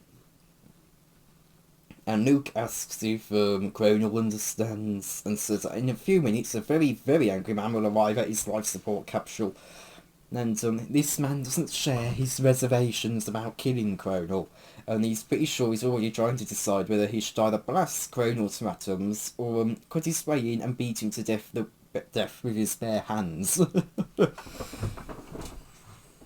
And Luke continues saying that this is what he means by the easy way. It's either walk away and withdraw from the vaster body and return to his own. And he says his gravity stations are powered down, and he still has time to jump out of the system before Nick gets to him, but he doesn't have very much time. And he says, so I'll tell you again, if you fight me, you will be destroyed. Not because of Luke, but because of Nick. And Vaster growls and says that he still has the girl. And he grabs Leia by the neck. And he says that she will die and they both can. And Luke says, alright, forget the easy way, and he leaps over and strikes down into the ground. And Vaster dodges, and Luke then stands astride Leia's body, and Vaster asks, and Cronal, of course, still in Vaster's body, asks if Luke is mad, and he wasn't even close to him. And Luke says he wasn't aiming for Vaster. And as it turns out, the specific point he stabbed was the repulsor lift holding up the Shadow Throne and the platform of the Shadow Throne. And Vaster realises it, and of course again Cronal in Vaster's body asks what Luke has done, and it starts falling down, but they don't get very far because it crashes down onto the Falcon, and it knocks Vaster off his feet, but Luke lands softly with Leia in his arms, and Cronal swears that he'll kill every last one of them, and Luke says that they won't, and Luke, with a tilt of his head, invites Vaster to look around, and you see some black armoured stormtroopers, of course the Shadow Troopers, standing up on the ledge above. And Luke says to Click to explain to Car Vaster their orders, and Click explains that he's been directed by Emperor Skywalker to by any and all means necessary prevent any attempt on Vaster's part to harm that ship or the woman or Skywalker. Or Emperor Skywalker. And Vaster just growls Emperor Skywalker. And it's loathing. And Click continues saying, I implore you to remain still and take no aggressive action. The Emperor wishes us to minimise bloodshed. And Luke hands Leia over to Chewbacca. And Chewbacca asks if Leia's okay, and Luke tells him that no. And he says, tell Han to tickets. And Han tells and says to tell Han to get them ready to take them out of get ready to take them out of there. And Vaster says it's their turn to die. And to go getting that all mixed up now. Luke says to Vaster, now it's your turn, Black Hole, go back to your own body. You might still make it into hyperspace before Nick kills you. And Vaster says that he understands now how he's defeated him, because he lost his way. He tried to build rather than destroy, when he abandoned the way of the dark, and the dark abandoned him. And Luke says he doesn't care. All he cares about is whether they're going to have to kill him. If he says if he just abandons that body, they can all go home. And Vaster says that he will, but just to answer one last question for him. And Luke says if he will end this, sure. And Vaster asks Luke why the armour of his troopers are black. And Luke never really considered this. He just thought it was a style choice. And Vaster tells him, I'll give you a hint, it's not just paint. And Luke squints at the company of black armour commandos above. And with his mind he reaches into the Force, but he senses nothing more than paint. But he senses something, and he just can't bring it to his consciousness, but there's something that starts nagging at him. He feels the tickle that grows into an itch that swells into actual pain, but it's not pain he's feeling, he's more sensing it as if it's from someone else. And then he realises the pain's coming from the shadow nerves, the melt massive nerves, and he can't breathe, and he realises that what it actually is, it says the ceramic base of that black armour, its fundamental structure was not ceramic at all. He could only stand and blink, and mouth a single word, melt massive. And as if in confirmation, Vaster just collapses as if he just died. And Han says, and Luke calls out to Han saying he thinks they need to go. And Han comes in saying that Leia seems to be having some sort of seizure. And he asks what he should do, and Luke says he doesn't know. Whoop. Again, not even 30 minutes yet.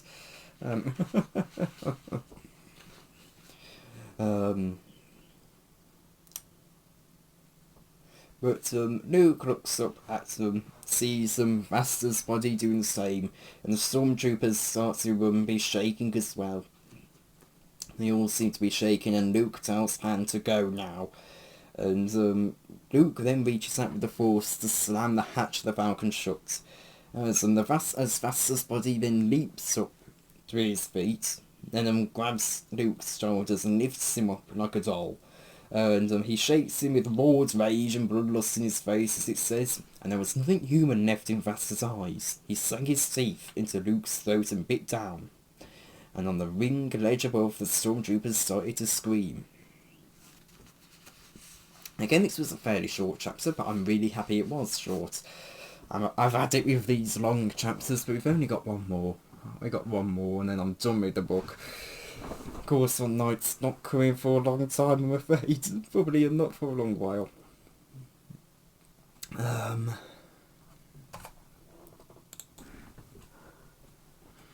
So, I thought it was a quite clever solution to get all the civilians out.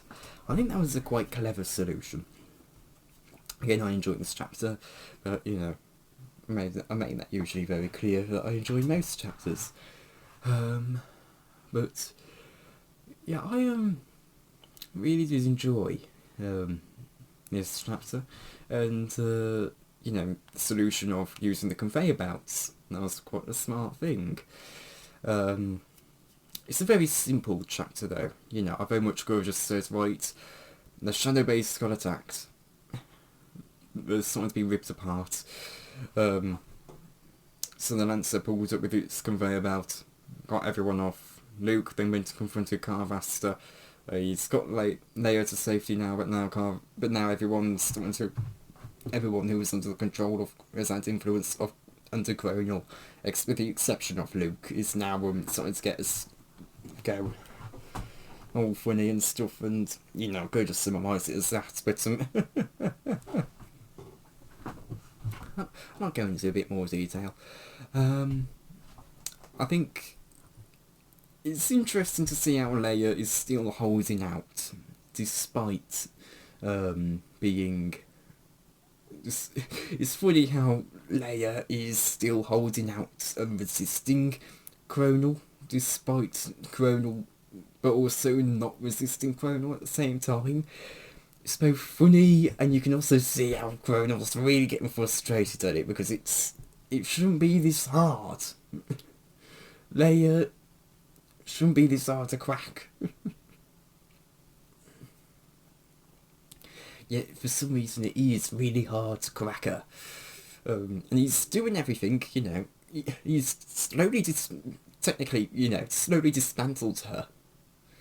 Yet she's just, for some reason, not letting him through. You know, it's really funny.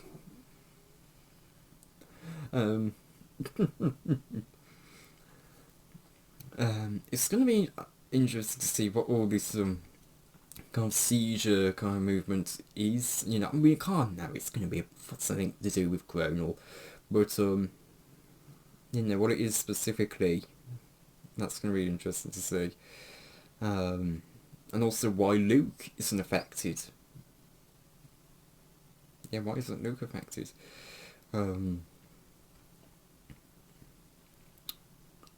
So yeah. What else? I don't really have a whole lot to say. Again, this is one of those chapters where there's quite a bit that happens, but not really a lot to talk about. When was the last time I said that? Ooh, that's probably my Death on the Boo review. I last said that, or Underworld. And that was back in January. But yeah, there is a lot that happens in this chapter, but not really a lot to talk about. And I think, because it's, you know, a bunch of specific things that were just drawn out. I think I was kind of hoping to have at least one more battle between Luke and Car. Not technically Luke and Cronal, but you know, it's particularly a proper battle. Mainly just because it's, you know, even the battle between Luke and Nix and Ash Cronal, and toward the start of this, or the first part of this book, I don't really think you could count that as a proper battle. You know, and you know, if that was actually an episode of a TV show or a scene in a movie, it would be played off as comedic.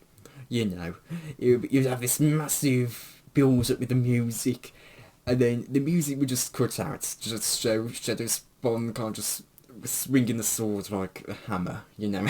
It would wind up being a very comedic, anticlimactic battle if it was amazing if it was like actually visualised. But yeah, I was kind of hoping for a proper battle, because you know, and I think with Cronal, you know, in that first battle with Shadow Spawn against Luke, because again it is Cronal controlling Shadow Spawn, and was Cronal controlling Nick. We know that's how the pawns work, but you kind of know that Cronal was intentionally kind of fumbling that battle, because he wanted Luke to win that, so he could, of course, continue his plans before he had to change her plans to take over Leia, of course. But yeah, there was quite a bit in this chapter that I enjoyed, and hopefully we get a proper battle between Luke and Car next chapter. It seems like we might get that. But also it seems like Luke might literally... Also it does seem like... I know it picks up with Click next chapter, but it also just seems like the way Luke's going to wind up getting out of this situation is just icing Car. And it's not really going to be much of a battle then, is it? it just... Yeah, there's just something that doesn't quite seem... You know...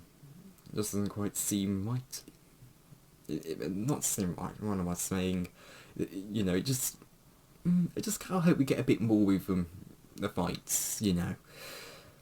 I don't quite know what it is, but it seems to be all the because I enjoy a good lightsaber duel.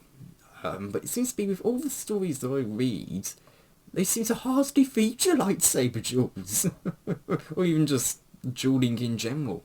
You know, Last of the Jedi has about 3 over the course of 10 books.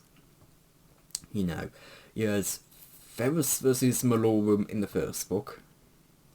You had a very brief, if you could even call it a duel, fight between Ferrus and Vader in book 7. And then you had again, which is probably the best fight in the out of the 3 in Last of the Jedi. Again, Ferrus versus Vader again in the 10th book. And then of course Darth Plagueis only had the single fight, lightsaber duel between Venomous and Plagueis, but then again Plagueis did have quite a few good fights in there. You know, it had Plagueis versus the Maladians, which, you know, that was a proper extended fight, which I think was quite good. But, you know, it wasn't a lightsaber duel. But, you know, I think that book was fitting to not have that much lightsaber action. You know, Final Exit had almost no lightsaber action. It was just a Dalwick deflecting. I can't even remember the other characters' names. Blasterbolts briefly with his lightsaber. You know, although Cohen has a bit more lightsaber action. You know, through flashbacks, and then of course you have Vialco versus Faybon Astin.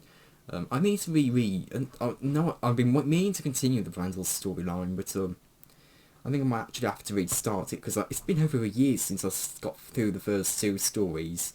I started back in January 2025. I didn't get past those first 2 stories, because at the time I was interested in the Dalwick, not Jalib, and I think it was the fact that Dalwick wasn't in Betrayal by Night that wound up killing my run on that story at 9, which is a shame, because I still really want to finish it. And since I'm going to have to restart it, and it's frustrating because they're quite long stories. They are short stories, but they do go on for quite a while because I don't have chapters.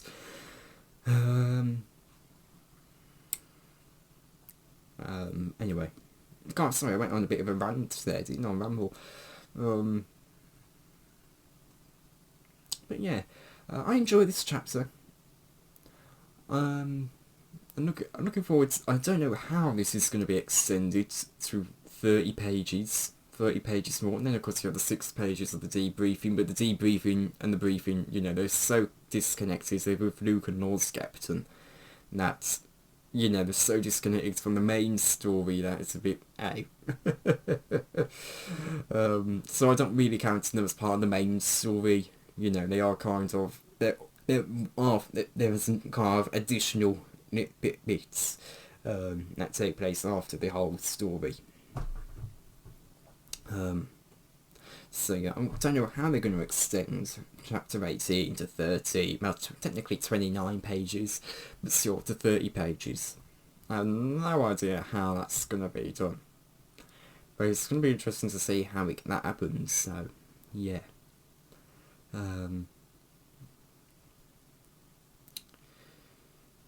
Yeah. So, I think that brings an end to this review. I literally have nothing else to say. I'll just be blabbering on if I continue talking about this chapter, so, yeah. Thank you. Oh, actually, some of the stuff with Luke was quite interesting in this chapter. Like how he was kind of willing to let Nick go, you know. To let Nick go and, kill Cronal, you know. And it makes you wonder, did Luke believe he could get Cronal to retreat from the body? Did he believe, which, you know, as much as I want to say that yes, because he would know Cronal's quite a bit of a coward, the problem is, despite Luke and Cronal having a history together, they don't have much of a history together. It's literally just a Vorzid 5 affair. At which point, you know, all their only real interaction. I don't even think they conversed in that story. I think Black Hole talks more to Leia than Luke in that story. For the most part, it was just Luke walking in on some conversations with Black Hole, getting captured by Black Hole, and getting interrogated by Black Hole. You know, there wasn't much to their history. So I think while this does kind of bring, so I think that, so while I could kind of see why it's Luke would know Colonel as the coward, I also can't. I just can't. It's just they don't have enough of a history together for me to reasonably think that, yeah, Luke would do this because he knows Colonel's a coward and would probably try to retrieve the body from the body to try and preserve himself, especially because this isn't working. But that feels like too much knowledge for Luke to have. Which, you know, which does then bring the context of, was Luke content with letting Colonel die if he didn't think Colonel would actually retreat? And it does make you wonder. It makes you wonder.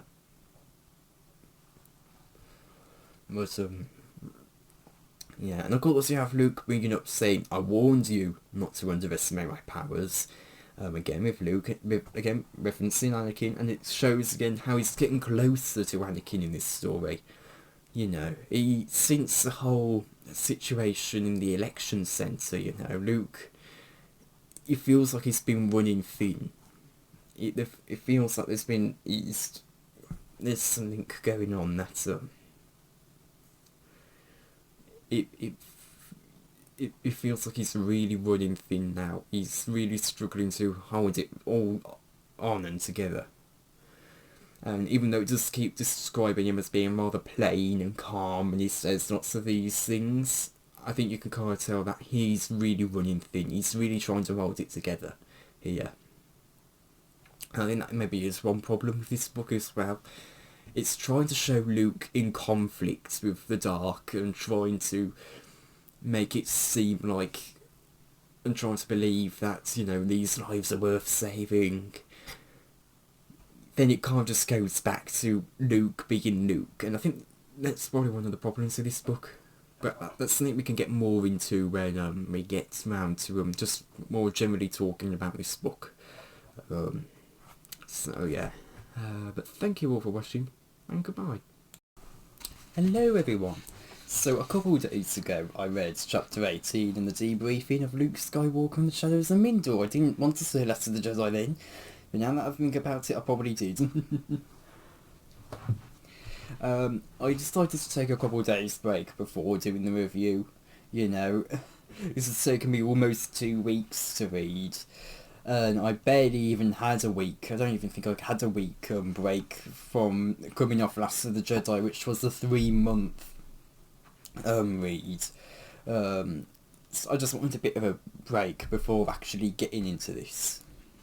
So here we go, for the last time with Luke Skywalker and the Shadows of Mindor, my chapter 18 and debriefing review. So we pick up where we left off. I keep saying that, don't I? We pick up where we left off, but it's true, we do pick up where we left off. And Click and other stormtroopers are still shaking, and Click can hear a sound, and we're told that there's a lot of pain going on, and it's because that the inside of his armour has turned to very big needles, and is stabbing into him, and they're piercing into his brain as well, and they cut away pretty much everything that he once was. So they cut away his honour and his discipline. They cut away his devotion to the Emperor and his pride in his men. They cut away his memory and his dreams, his hopes and his fears. The needles in his brain destroyed everything he had ever been, but they didn't leave mere emptiness behind. Each of those empty parts of him boiled with savage and reasoning rage, and his final thought as a conscious being was, that's what the sound is. It's me, screaming. And the sound of his own screams was all he took with him into the dark. Then there was only rage and a burning need to kill someone, anyone. And we cut away to Nick and Aona, who are again in the Imperial shuttle, making their way over to Cronal. And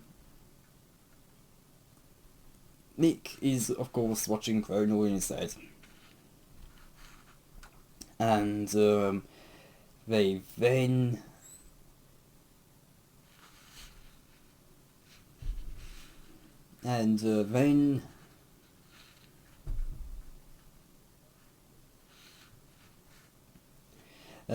Cronal's asteroid jumps into hyperspace. And Aona says that he's going to jump unless there's more than one of these asteroids with a hyperdrive, and Nick says it doesn't matter.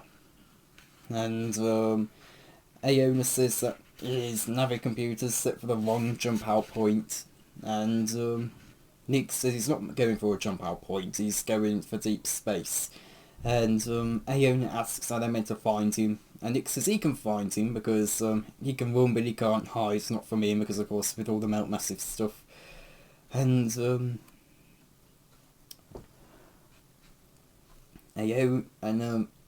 Nick requests her to get onto his Spectre and jump, and Aona asks how far, and Nick says to go out the system.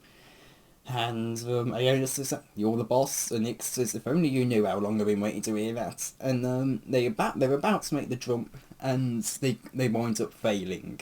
And Nick asks what's going on, and Aona explains that the failsafe cut in, and they're in a gravity well, and the mass shadows in the gravity stations have turned back on. And Aona says that all of them have turned back on, and Nick is in disbelief. And Aona just says that all those ships and all those people on both sides, none of them are getting out, not one. And Nick looks around at all the shielding inside the shuttle, and he says that it's only they will survive, not anybody else. And Aona says that I think we're the only ones who have a chance to live through this. And we cut to Han and Chewie and Leia. And Leia's still twisting and weaving, and Han tells Chewie to take Leia to the cockpit and strap her into Chewie's seat, and that he's going after Luke. And he makes his way up, and he shouts over to the stormtroopers to ask what's wrong with their Emperor. But all he gets is more howling, and he makes his way up another rung on the gangway, and he looks at the wreckage of the Falcon's dorsal turret, and it just makes him wince because the obsidian's crushed it. And he makes mental notes to build the repairs to Lando. And another couple of steps up the gangway, he raises the angle of his vision, and he can see. You can see Carvasta holding Luke's limp body, and Luke is hanging from his grip, and Nick is still chewing on his neck. Carl's still chewing on Luke's neck, sorry, and Han winds up leaping up and drawing his blaster.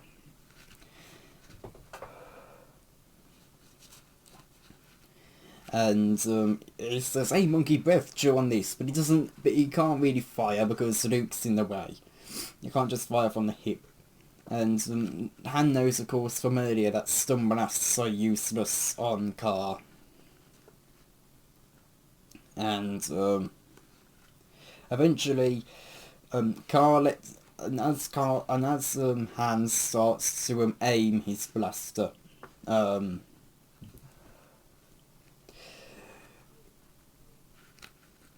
Car, what does he do?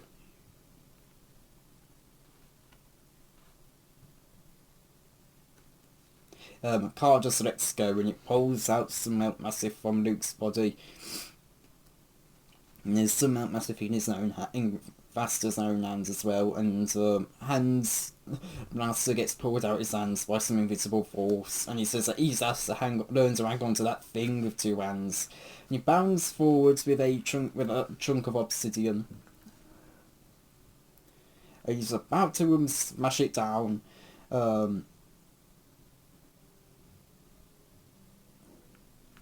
But then a blaster bolt smashes the chunk of obsidian to pieces, and he almost goes face first onto the hole, but he's able to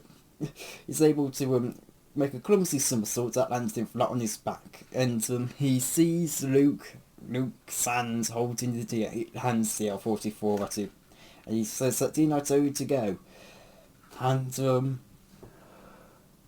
And says, "Yeah, nice shooting, I think." And one of Vasta's hands slams against Luke's chest, and from what Han could tell, it looks like Vasta's the one who's in trouble, not Luke. Vasta's trying to desperately escape, and Vasta lets it stops biting Luke's neck, and his mouth is full of those of mouth massive as well.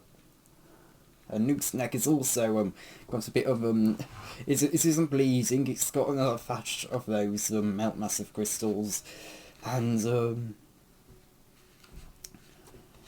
Vasta lets go of Luke with his other hand, and Vasta then whirls and then takes some 4 or 5 running steps and makes a leap right off the ship. And Han has no idea if Vasta's fallen to his death, or if he's catched a grip on the wall, or as it says, or if he's caught, or Han had no idea if Vasta had fallen to his death, or if he'd caught a grip on the wall, or had maybe even started flapping his arms and flew into orbit. He could only stare up at his young friend. And I'm not going to say that, but Luke says that Han would have killed him, and Han goes, "Oh, you think we kill the bad guys? It's what we do." And Luke tells him that he doesn't, not if he can help it, and not anymore. And he looks at Han with a faint stare, and he hands him back his CL-44, and Luke tells him that he'll need it, and Han asks for what, and then Han notices that the stormtroopers, they stop screaming. And he just goes, "Uh-oh." And he takes a pistol from Luke's hands and rises to his feet, and the blaster bolts start opening fire. And Luke starts deflecting them with his lightsaber. And we're told that choking black smoke billows out from the points of impact, shrouding them in a gloom so dense that the Falcon's exterior floodlights only gave off a yellow-brown glow. And Luke tells Han to stick close, and that he's not used to having to cover somebody else, and Han says, "Don't have to tell me twice." And Han starts to wish that he was friends with a Jedi that was slightly taller, because there isn't really that much room to hide behind Luke. The stormtroopers are also jumping off onto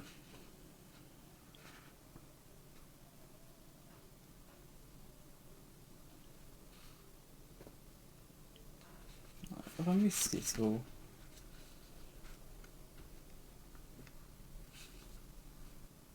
Oh yeah, now it's happening. The stormtroopers start jumping off the ledge onto the Falcon. Some miss, and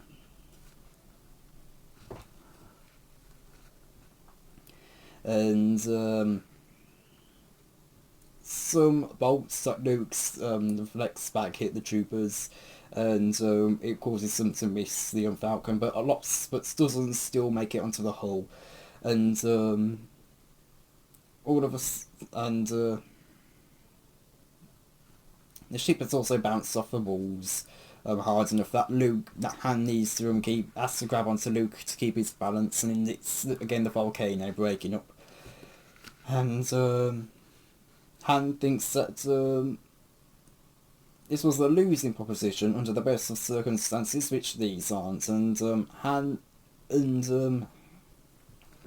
Han says that they have to make for the hatch, and Luke tells him to go first, and Han makes his way over there. And then some thermal detonators start coming their way, and Luke uses the Force to push them away. And Han throws himself into the hatch, and he tells Luke that he's in and asks calls out for him to come.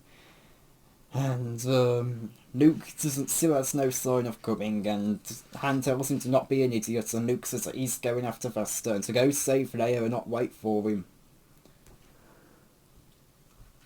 And Han tells him that they're not leaving without him, and if he's going after that huge crazy thunder buckets, then he's coming with him and he'll need him. And Luke tells him that Leia needs him, and stopping the bad guy is his job, and his job's to save the princess. And they continue, and Han asks when he takes orders from Luke, and Luke tells him to watch his fingers, and the hatch closes down on Han. And he lands on the gangway, and he makes his way back up, calling for Luke.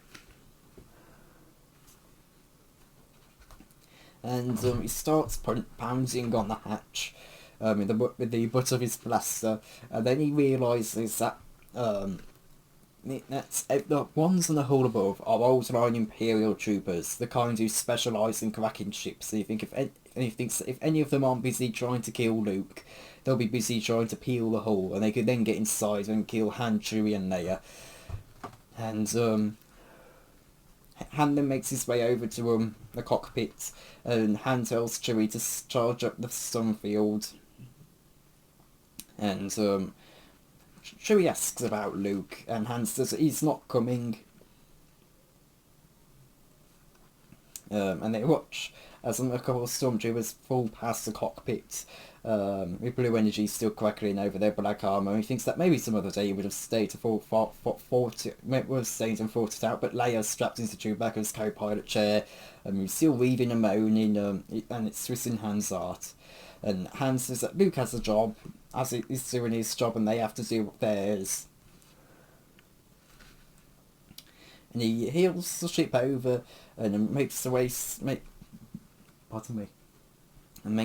down to the bottom of the cavern. And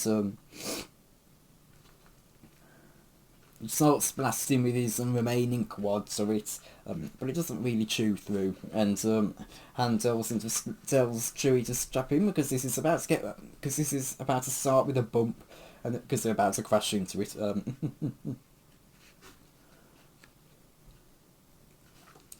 And we're told that the Taspon system is starting. Then we cut away again, and we're told that the Taspon system is starting to explode into a hurricane of death. None of the Republic warriors can see the whole picture, but what each of them see is horrifying.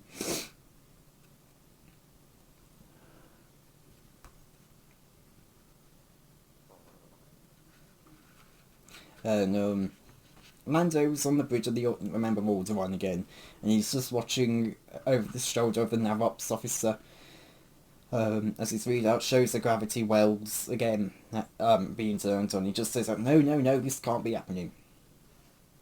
And Wedge Antilles and the Thals and the pilots of the Rogue Squadron just stare in horror as thousands of TIE fighters just scream out of the asteroids, hurtling towards them at maximum thrust. And the stellar flares and the fierce radiation do turn their ships into brilliant fireballs. But they're fully convinced that they're all about to die, because again the gravity wells, it's stopping hyperspace travel. Yeah. The star is starting to spout all the flares. The interceptors just keep coming, and we're told that the way to meet is the closest to the leading edge of the swarm. And Captain Betrayal orders his ship into a rolling fire, but another TIE hits only meters away from the first, and more ships keep hitting. And eventually the ship breaks up and explodes, and the storm of TIEs keep coming. And they curve to the next closest ship, and the Wedge and the Rogues and all remaining Republic starfighters have thrown themselves into the Suicider's paths and light up space with the fireballs of the exploding TIEs. And we're told that the Imperials don't need to bother fighting back. They don't bother fighting back. And we're told that Wedge doesn't need to calculate the chances that the Republic Task Force that the Rapid Response Task Force will survive this, because there's just no way that they will.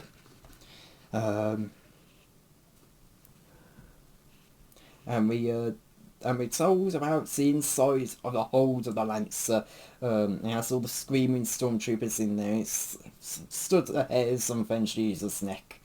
And he has no idea what's going on, but we're told that he understands all too well the fundamental rules of combats, and one of them is when you don't know what's happening is always bad. As the troopers are falling into seizures, and Fenn tells the Mandalorians to secure their weapons now. And they're able to get quite a few of the weapons, but they're unable to get them all. And of course, once the mercenaries stand up, once the troopers stand up, they all start attacking, and some civilians have enough military training to understand that they have to get down. But a lot of the others are screaming in panic, and stand frozen, and they're the ones who die first. And the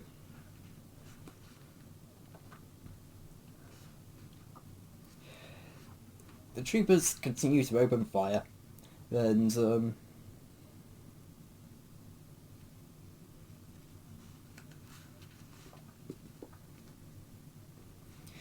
course as the fire starts out, and there's massive fire going between everyone, and grenades, and Fenn shouts out that they have to put down the blasters and bring up their blades, and Fenn sheaves the leaps down with his gauntlet blades, and he stabs one trooper and stabs another in the kidney, and he looks around at his next target, and we're told that he has plenty to choose from and doesn't anticipate running short in the foreseeable future, and that's we're told a future that will be, in Fenn's experience judgment, exactly as long as the rest of his life. And we're told that the shadow space is breaking up in earnest, and one of its gravity drives is already ripped free and spinning away, taking a kilometre or so with it, off the base's rocks. And the remaining two gravity drives swing in opposing circles of thrust angle that are ripping what's left of the base in half. And on the base's surface, the Republic Marines found that their docile prisoners were docile no longer, with no regards for their own lives or for anyone else's. They mobbed their captors, the troopers in front absorbing the fire, until the ones that followed could swarm over the dead and dying. There was, in the whole of the Tuscan system, only one faint reason for any hope at all. Deep within the remains of the base, in the heart of the election centre itself, Carvasta could find nowhere else to run. And Carvasta is as his back against the wall, and he's terrified of Luke. And we're told that he never felt such terror, not as a child, alone in the lethal jungles of his homeworld, and not in the galactic court on Coruscant, and not even in the deadly dark of the Kessel's spice mines. And we're told that he came back to himself in the midst of battle with blind rage. Blind with rage, surrounded by armed men on the starship Soul, and he remembers grabbing Luke. He remembers what Luke had done to him, how they had pulled Mount Massive out from him, and how his mouth is full of these crystal hairs, which are stiff and sharp as needles, and every time he removes his jaw, they cut and slash at his palate and puncture his gums, unfortunately. And you can feel them inside him throughout his body, and it's told an infection of dead stone within his living flesh. And Luke's at the other end of the election centre, and Luke tells him that he's not his enemy, and Carr tells him to stay back and that he'll kill him. And Luke tells him that he can't stay back and too many lives depend on him, and Luke tries to comfort Carr, telling him that it's alright to be afraid, and it's a fighting place, and that things have been done to him here that should never be done to anyone. And Carr just says that it's so dead and something broke, and we're told that something breaks inside him then, and his rage and terror flees, and he just sags to his knees and says that there's nothing but stone and corpses, everything dead, dead within, dead without, dead forever. And Luke says that not everything is dead, because they're both alive, and Carr says that means nothing, they mean nothing.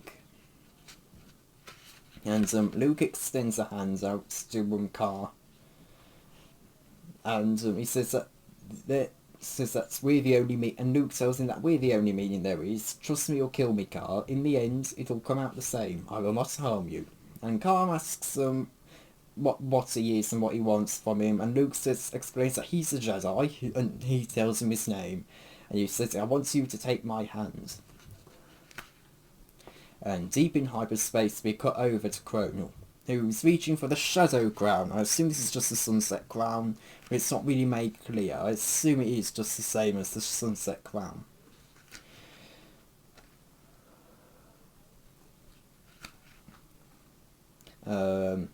And it's especially because from what it sounds like, the Shadow Crown kind of does the same as the Sunset Crown. It allows it to amplify his control, and he can part the stone that shrouds his chamber's view part, so he can enjoy the nothingness of hyperspace. And we're told that he loves looking into hyperspace. The nothing outside he loved gazing into hyperspace. The nothing outside the universe, a place beyond even the concept of place. Ordinary mortals sometimes went mad, succumbing to the delirium of hyper-rapture from gazing too long into the emptiness. Cronal found it soothing, a glimpse into the oblivion beyond the end of all things. To him, it looks like the dark. There'll be some consolation for the frustration he had faced these past days. How was it that everywhere he turned, there seemed to be a Skywalker waiting to bar his path?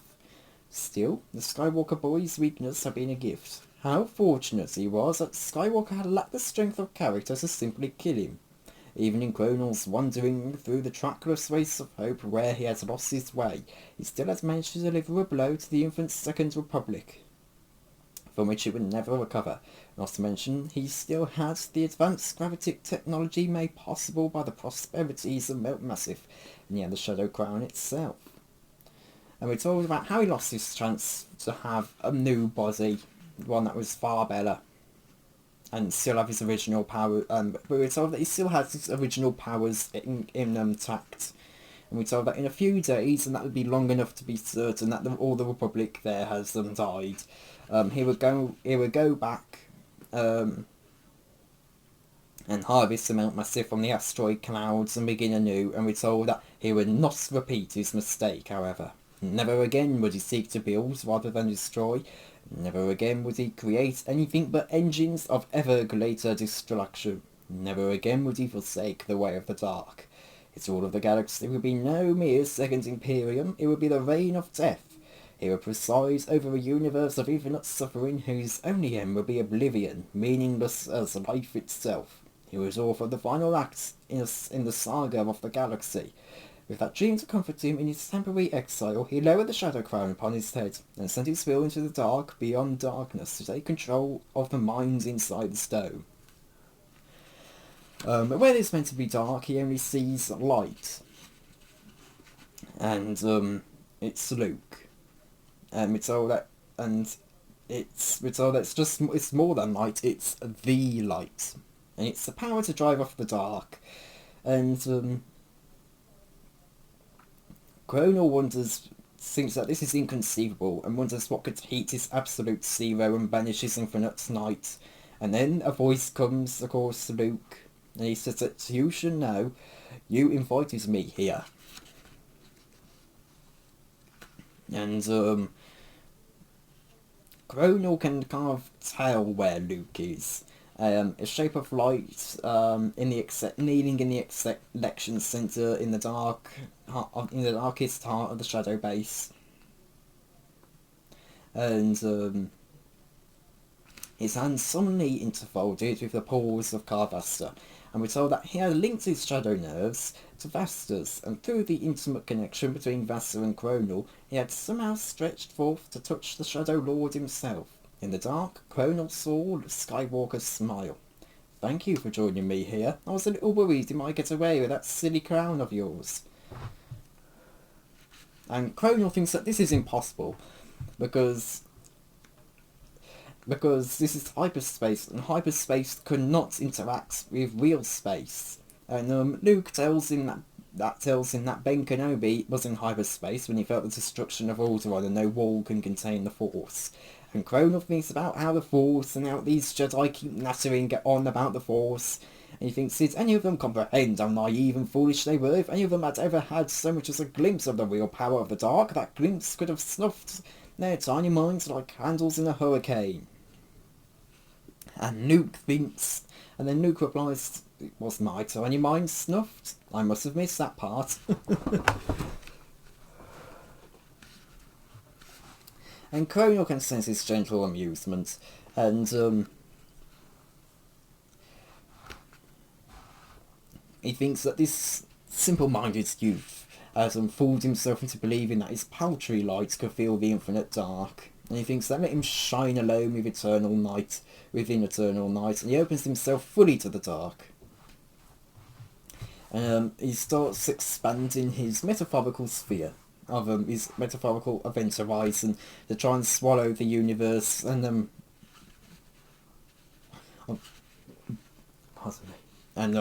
Skywalker's light, and he consumes it, but we're told that in this arena the only power that counted was the power of will. And he thinks that Skywalker can never match Cronal's mastery of the way of the dark. And we're told that on this level, Cronal was black hole. From his script, no light could escape. Luke thinks, escape? Me? Did you forget that you're the one who's winning? And Cronal suddenly feels unaccountably and unpleasantly warm. And he dismisses the sensation of which to begin with. And then we're told that he was too experienced a servant of the dark to be distracted by a minor malfunction in his life support settings, and he gradually becomes aware that his body, specifically his skin, doesn't seem to be warm at all, and it's in fact chilly and damp, as though he's broken into a cold sweat, and he just he's in a life support system, he barely is able to move, so it's a bit like, hey. He turns his mind back to the dark, and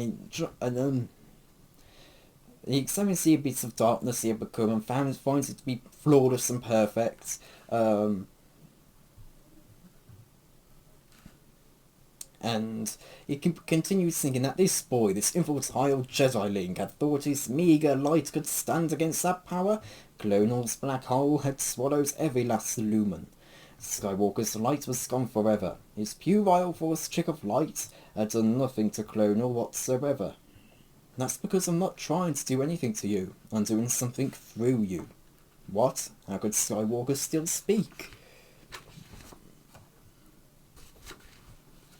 A creeping dread began to poison Cronal's smug satisfaction. What if Skywalker was telling the truth? What if the boy had been so easily vanquished because he had intended to be? He had already used his tiny gift of the Force to forge a link through Carvassa to Cronal. What if his light had not been destroyed by falling into the black hole that was Cronal's mind? What if his light has simply passed through? That's where you Darksiders always stumble. What's the opposite of a black hole?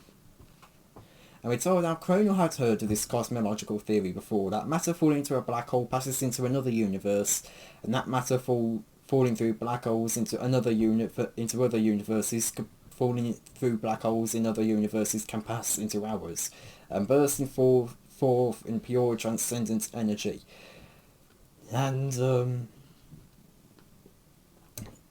Cronal just thinks, I've been suckered! And we're told that Sith alchemy that's created the Shadow Crown is that was imbued to give him control over Mount Massive in all its forms.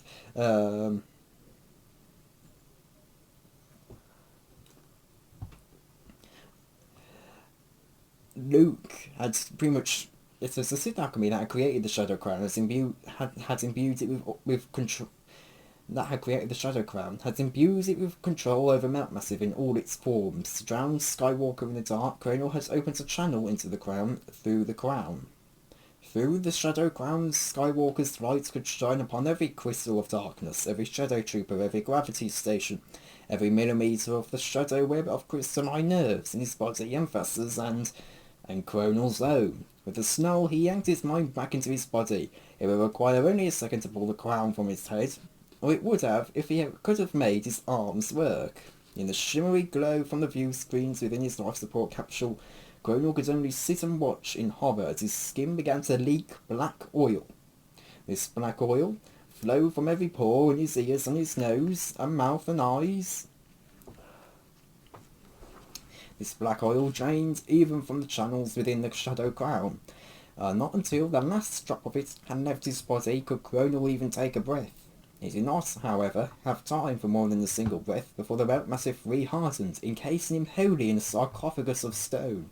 The asteroid melt massive around his chamber melted, and its shreds vaporized as they fell from the hyperdrive zone. Very soon, the hyperdrive itself fell away, and he had been mounted on the stone as it had been mounted on the stone rather than on the chamber. The chamber, no longer within the hyperdrive's protective envelope of reality, simply dissolved. Gronal had enough time to understand what was happening. He had enough time to feel his body lose its physical cohesion. He had time to feel his very atoms lose their reality and vanish into the infinite nothing of hyperspace. And we cut over to Han, who's sitting outside the Falcon on Mindor with Leia on a blanket beside him, and Leia's stopped shaking and breathing now. And you think, and we saw that when you got the evaluation of the situation from Lando, he figured he might as well give her what she was asking for, because she kept asking for light, and even with the Falcon dialed up to max lights, dialed up to maximum, she was still asking for light. And we told her everyone was going to die and there was no escaping this trap, and the choice was between being killed by the stellar flares or by Mindor's destruction. So you put the Falcon down on Mindor and spread the blankets, and Chewbacca hang back from and is watching them over in the cockpit out of respect, and he knows that humans often want privacy in times like this. Han thinks about how we're told that the melt massive had them poured out from Leia's body, and that how Han would be at her side when the planet exploded, and he thinks it's a bitter irony because she had suffered so much from being forced to watch her own homeworld destroyed, and she would die in very much the same brutal fashion as had her family and her people. And he thinks that that's why he shouldn't wake her up. But it says, but the Force again display that nasty sense of humour. Leia stirs and her eyelids fluttered. Han, I'm here, Leia. And Han feels as if his heart will burst, and he says he's right here. And they're on the night side of the planet, waiting for the sun to rise. And Leia says that it's so dark, and Han says that, yes, but the sun's coming up. And Leia says that no, it was where she was. It was so dark. She couldn't even remember who she was. She couldn't remember anything. And except for Han. And that it was like he was there with her. And that she was all she had left, and she didn't need anything else. And Han says that he's with her now, and they will be together and always will be. And Leia asks if there's something to eat, and and she says, and Han goes, what? And she says, I'm hungry. Is there any food? And Han gestures all the dead stormtroopers and says that nothing but, Imperial ration packs, and they're probably stale. I don't care. Are you kidding?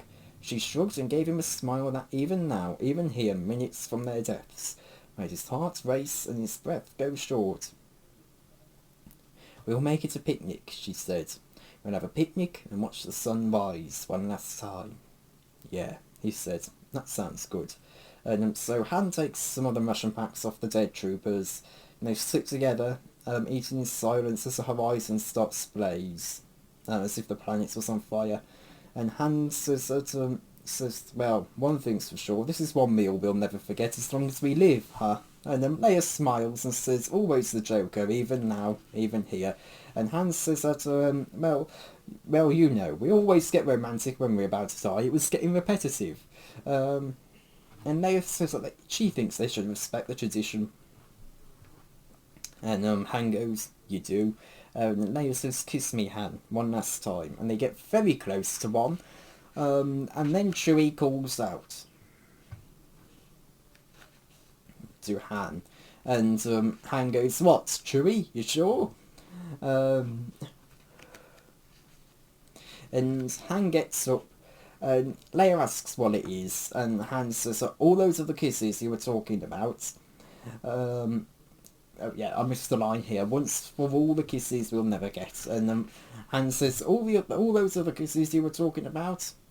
He said if we move fast, we might get every one of them after all. And we cut back to Luke. We're told that he linked, and we're told that he feels the stars wink out, and that link through Car to Chronal and through Chronal to the Shadow Crown. And the Crown's ancient power was able to ancient powers of Sith alchemy through the Crown's ancient power, through the Crowns of ancient power, linked through Car to Chronal, through Chronal to the Shadow Crown, and through the Crown's ancient powers of Sith alchemy to every melter mind and every scrap of melt massive in the galaxy. Luke had shone upon them with the light of the Force. His light had drawn them, as moonlight draws the shadow moth, and they found that its inexhaustible floods could fill them to overflowing. Never again would they feast upon light. There would never be the need. They would forever shine with light of their own. And so they came out from every place the dark had put them, and Luke feels them go, and he feels them leave the gravity stations and leave the Shadow Crown and Chronal and Leia and Car on his own body. And he feels the stormtroopers in their thousands, and every single man who wears Chronal's armour. Black armour. And he feels their rage and bloodlust. And he feels the damage that's been done by the crystal's growth. And he knows what the crystal's exit would do. And he told that he did not look away. He did not withdraw his perception. He owed these men that much. Enemies they might be, but they were still men. None of them had wanted this, none had volunteered for this, none had even cooperated. This had been done to them with casual disregard for their humanity. Luke cannot announce them doing to be the same. And he stays with them as the melt massive in their bodies and their brains liquefy. And he stays with them as it pours poured forth from their every pore. And he stays with them as the exit of the melt massive triggers their death man interlocks. And he stays with them while every trooper in the entire system all at once in their thousands sag and shudders and die. And Luke feels every death, and we're told that it was all he could do for them. And we cut back to Luke again, and as he's kneeling beside Car, and Car asks if it's done, and by reaching into the Force, you can feel the surviving Republic ships jump away as the mass shadows that destroy gravity stations vanish. And we're told that it's all gone now, everything's gone. He feels the final breakup at the Shadow Base, and the killing destruction of Tasman's flares, and Luke says that it is done. And Car asks if this is where they die, and he asks how long, and Luke says that he doesn't know. He doesn't know either. He explains that he sealed the chamber when they came in, so they'll have air for a while, but he doesn't know how thick the stone around them might be now. Now that the mountain's broken up, and he doesn't know how much radiation it can block, and they could be cooking right now. And Car says that there's no one coming. Asks if there's no one coming for them, and Luke says that their ships wouldn't be able to survive radiation like this. And Car says that this is where our lives end. I do not like this place. I do not know how I came to be here, but I know I did not choose this. And Luke says that none of them did. None of them chose this. And Car says that granted a choice, he would not die beside a Jedi. And he's known Jedi many years ago, and that knowing was not a gladness to him, and he believed he would never know another once, and he rejoiced in that belief. But he says, but it's again us for me to be proven wrong, and he's happy to have known Jedi Luke Skywalker, and he says that he's more than they were. And Luke says, thanks, but I barely know anything. So you believe, but I say to you, you are greater than the Jedi of former days. What makes you say that? Because unlike the knights of old, Jedi Luke Skywalker, you were not afraid of the dark. And we cut over to R2-D2, who's hanging on the surface of a tiny asteroid. And we're told that it's a roughly spherical and perhaps half the size of the Millennium Falcon. We're told that R2 had left the Falcon when Han and Leia and Chewie had left the Shadow base. To stay behind and I guess try and find Luke, was it? And he's keeping himself on the dark side of the planet. Because if he's of the asteroid, because the light side of it, the day side, that would kind of fly him beyond into permanent shutdown.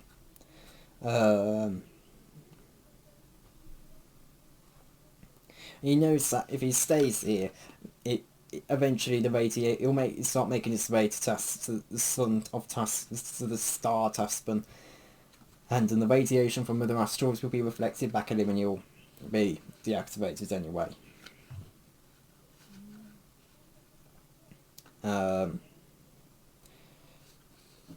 we're told that he doesn't concern himself with survival. Every few milliseconds he thinks about 3PO and he didn't anticipate he would miss 3PO. And we're told that he didn't anticipate that he'd be incapable of missing anyone or anything. But he does, and he finds it a peculiar sensation. And we're told that it was largely impossible to R2's considerable puzzlement to quantify. He supposed, after much computation, that he must be regretting that he would never see his friend again, while at the same time he was taking considerable comfort in the knowledge that his friends, that's his friends, and will be for the foreseeable future. That his friends was and will be for the foreseeable future quite safe. So man, that seems to make him more able to focus on the task at hand. When the Falcon had departed without Luke on board, R2 had known exactly what to do, and he had done it. Once through the trash ejector, he had tuned his sensor suite to register Master Luke's personal chemical signature. It sent and tracked Luke's progress through the Shadow base, right up until the trail had ended abruptly at a stone wall, having no instructions or programming that appeared to offer him any useful alternative courses of action. He had settled in to wait. And he waited until the station's power down and the fleet departed, and through the explosion on the planet, and he's still waiting. And we're told that he was entirely 100% certain that Luke had been on the opposite side of the stone wall, which was now part of the surface of this tiny asteroid.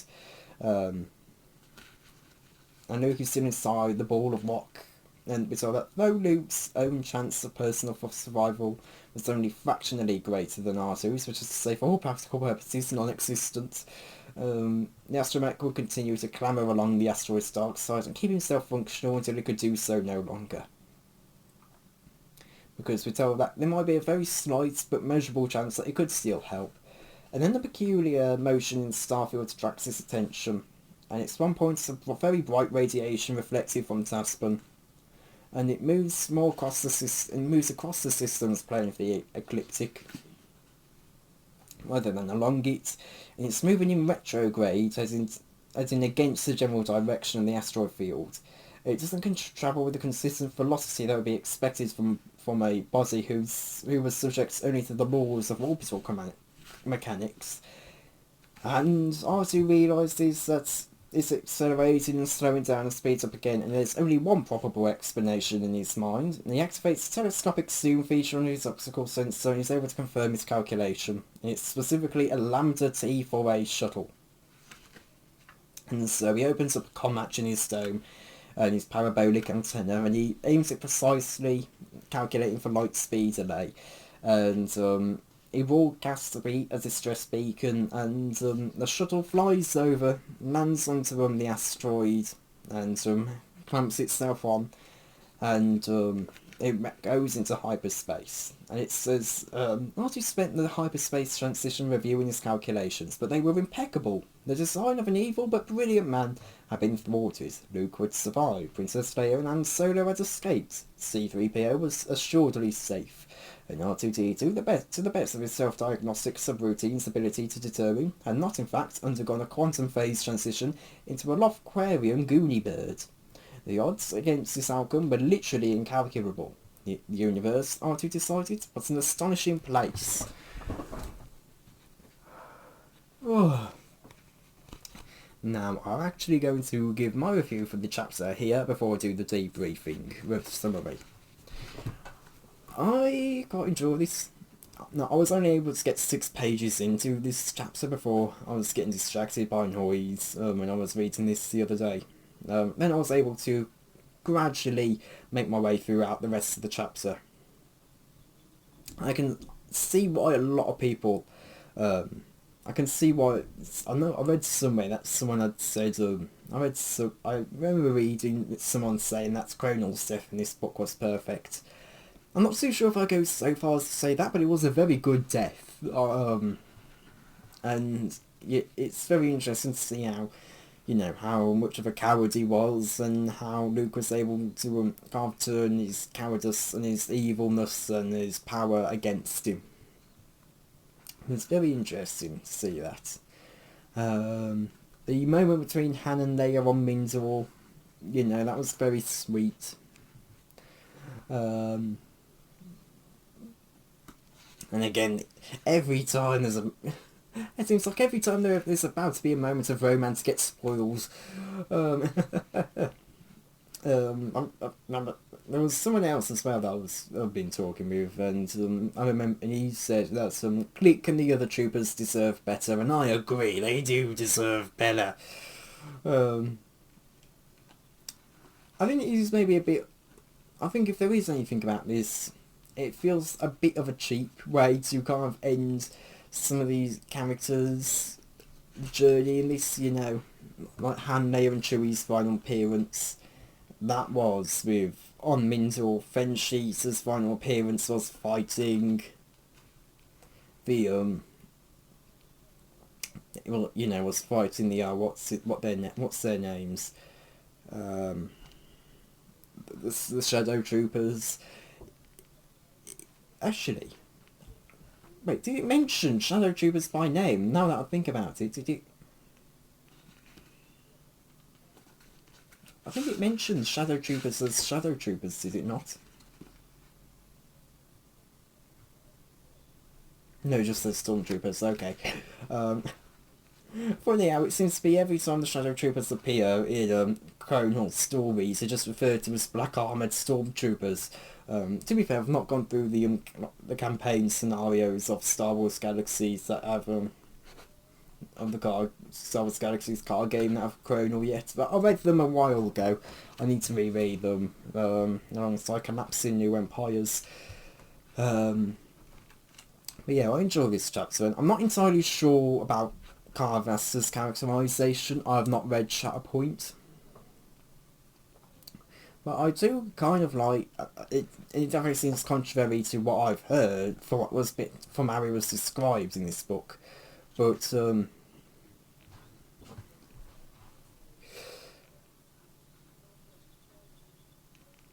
it's kind of ironic how, he's this great warrior who's very tough to defeat, yet he winds up at the end being just scared, and it's very interesting. The way Luke defeats Cronal is very clever. So yeah. And if there was one great thing about this chapter, it was tense. It really was not just this chapter, this whole book. It really was how are they going to get out of this situation? And so maybe it did feel maybe a little bit kind of rushed. It did feel a bit... I think if Cronal hasn't turned the gravity stations back on, I think it probably would have been better if it was just he didn't turn it back on. Of course, that would be a bit of a situation of why didn't Cronal turn them back on? But I think it feels a bit kind of anticlimactic to turn it on and then have them get turned off again in the same chapter. You know, it just feels a bit. And I think it would have been better if it just feels a bit unnecessary. You know.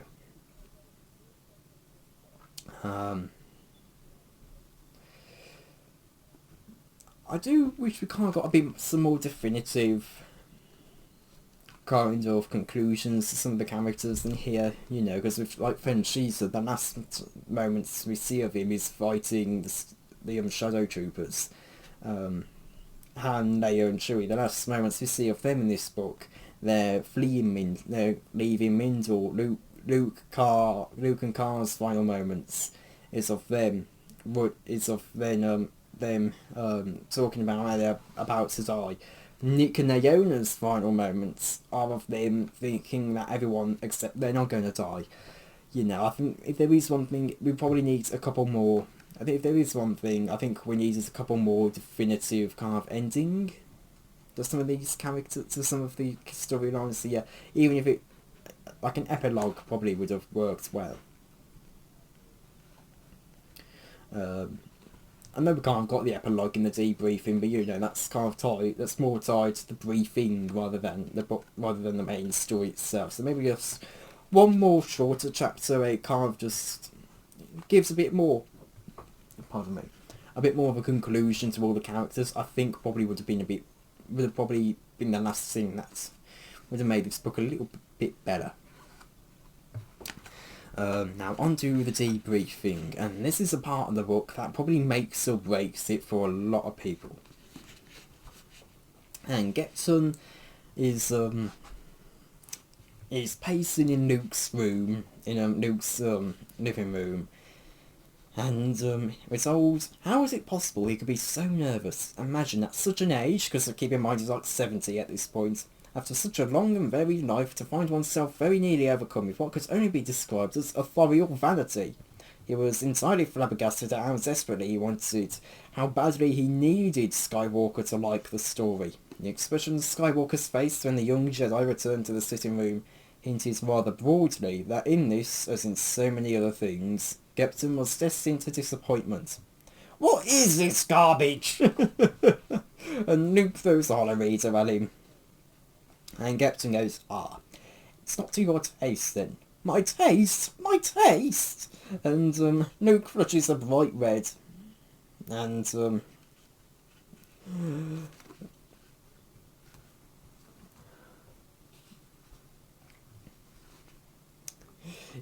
yeah.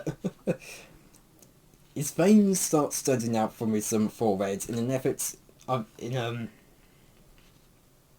from the effort he expended in controlling what was clearly considerable anger. And he says, "It's terrible, it's the worst thing I've ever read." And Gepton goes, well then, I'm sorry you don't care for it. I'll just be, well, on my way then." "You will not. I hired you to investigate. I hired you to write a report, an indictment. Instead you bring me this. It reads like one of those blasted hollow thrillers." "Well, yes, there's a reason for that." "What?" And Gepton explains that he's already sold the hollow rights. Luke sinks into a chair and just says that he doesn't believe it. And Gepton says that, "Did we not understand each other? Why do you think I agreed to do this in the first place?" And Luke says that for money, and he's not paying him for this. And Gepton says that to suit himself, the Hollow Thriller production company already paid him 10 times what Luke agreed to pay. And that's just for the production rights, and he's also getting points on the back ends, and they like it so much of all the options his next 2 Luke Skywalker adventures. And Luke tells the next 2, "Please tell me you're joking." And Gepton says he's been known to joke, but rarely about business and never about money. And Skywalker accuses Gepton of planning this. And Gepton says, "Oh yes, indeed." And Skywalker's anger is fled by now, and he only looks tired, very tired, and much older than his years, and he asks if Gepton even bothered to investigate. And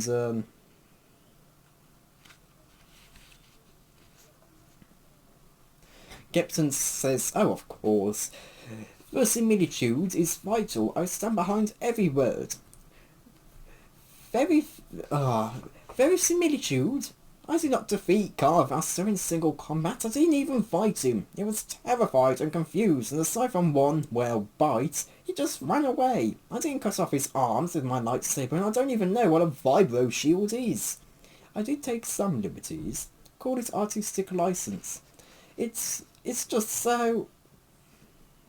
Luke shook his head helplessly for a moment. Skepton feared he might start to cry. "You make me look like some kind of hero." The word drips loathing. "You are a hero, General. Trust me on this, if nothing else. In my lifetime, I've known exactly 4 actual heroes, and one of them is you. Don't call me General. I beg your pardon. I've resigned my commission. I'm no soldier. Not ever again."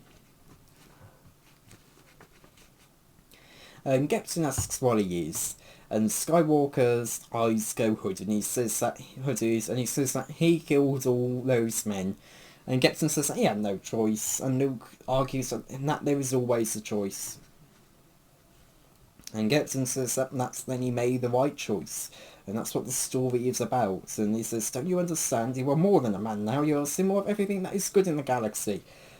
And he says that in this horrific civil war, don't you see how much good that image of you can do? And Luke gives people hope, and he sets an example that they can aspire to live up to. And just by existing, he makes people want to be better than they are. And Luke argues that it's not him. It's just some made-up some made-up guy using his name. A hollow thriller hero in a storybook prince. And Gepton says, "If you say so." And Skywalker says he didn't write anything about my goodbyes with Nick. No, too anticlimactic. The story needs to end with a nice, neat wrap-up. I like your little astromech droid, and think I'm going to end with him. On the shuttle, later, after I asked Nick about an investigator, he told me about you, just before Nick and Aona took off. Nick reminded me that I'd never told him what my best trick was. You know what I told him? I told him he'd just seen it. Skywalker lifted his face from his hands, and his eyes were dark, wounded, haunted by shadows. My best trick is to do one thing, to make one small move. Even a simple choice, and kill thousands of people. Thousands. Captain nodded non-committally. After a moment he said, "One of those heroes I mentioned like to occasionally say Jedi are not soldiers, we are keepers of the peace," which of course is a quote from Windu. Oh, this is almost an hour long, this recording. And Luke says, "Keepers of the peace." He says, "Yes, I like that, I think that's right." And he says that they're the light in the darkness. And Lucas thinks that Captain's making it up, but he likes it. And he thinks it's not a metaphor, it's the plain truth. And Gepton says that all he's doing is sharing the light with the whole galaxy, and he says that I would think you'd want to play along. And Luke says, "I suppose. Maybe you're right. How much harm can it do?" And Gepton says, "Well," and he shifts on the settee, and he has an uncomfortable feeling that he's about to do something he abhors, which is telling the truth. And Skywalker says that let them tell their stories, let them make hollow thrillers and whatever else. It doesn't matter. None of those stories that people tell about me can change who I really am. Yes, Gepton said heavily, but they can change who people think you are. And that, my young friends, can do considerable damage. Look at Luke Skywalker and the Jedi's Revenge. Oh, it stands up again. And Luke nods thoughtfully and he says, I guess if people are going to tell stories about me anyway, I should make sure they're telling the right kinds of ones." And Gepton says that he'll never have cause to complain of his, at least, and just don't start believing his own press. And Luke says, "No fear of that. He's not much of a reader. Horror thrillers bore him." But there are a couple of changes Luke wants, that Luke wants Gepton to make. And Gepton goes, "Do I? My producers rather like it as it is." And Luke says, and if I were to visit them and talk it over, they might change their minds. They might change their minds about making the production at all. Oh, please, after all the money they've sunk into it already. I can be, Luke said mildly, surprisingly persuasive. Ah, yes.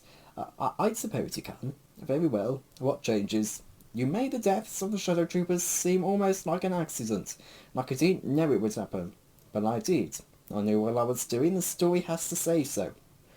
Well, that lightsaber versus Cyber Shield fight, that goes too. It's stupid. Besides, who wants to watch me cut up one more villain with my lightsaber? Don't you think that's getting pretty old? Perhaps, Captain announced, we can work a little bit of truth in there. And then there's Aona Cantor. She's not my love interest, she's Nick's girlfriend. And that's the whole story. Anyway, she's not my type. And this is the bit that got me laughing. Because if you know your Legends, your Star Wars Legends lore, you know this is a very clear joke at this. Anyway, she's not my type. Too abrasive, and I don't like redheads. If you don't... Now, I don't know a lot about Mara Jade. Personally, the post-Return of the Jedi stuff doesn't really interest me that much, which is ironic, because this is a post-Return of the Jedi book. But, you know, the main storylines with Heir to the Empire, New Jedi Order, Dark Nest, they are the Jedi, Legacy of the Force, they don't really interest me that much. But I do know that Mara Jade is Luke Skywalker's wife, and I know she was once an Emperor's hand. I assume she's probably abrasive based on this, and I do know she is a redhead, which is what makes this line very funny. Anyway, Gepton says, I'll make a note of it. What did happen to Nick and Aona and to Carr? Luke shrugs. Nick thinks Black Hole is still alive. Really? That's what he said. He and Carr figure they have a score there that needs settling, and if Black Hole really is still alive, having Nick and Carr and Aona on his tail will keep him busy enough looking over his shoulder that he won't have much time to stir up mischief. Now, look, in the story, some of these similes you use are, well, I'm not exactly a literary critic, but Gepton sighs and reluctantly reaches for his hollow pad. Result, he has a feeling this will be a long, hard process. Rewrites, he decided, sucked. I'm going to put the book back on its shelf now. So, this is a bit of a make or break thing for the chapter. For the book, I mean. Because it does imply that the whole book is a retelling, a dramatised retelling. And while I have seen someone say, oh, well, maybe the book is an actuality of events, because a lot of the stuff brought up in the debriefing doesn't actually happen in the book. Luke is getting Gepton to rewrite the book, and based on what he's asking him to rewrite, he sounds like he's making him rewrite it into the book that we have. And I'm a bit mixed on this. On the one hand, I like it, and it does lean into the idea, into the whole kind of theme of this book, how it affects, how it's a bit of a meta-commentary on our own historical retellings. But at the same time, I also kind of don't like it, mainly just because of Chronal's involvement. I think if Shadow Spy and Chronal, pardon me, didn't have any involvement with each other, I think I would probably be fine with this guy being the ending.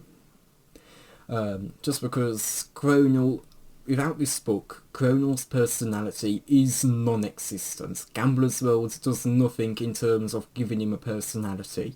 He's just your generic Imperial officer.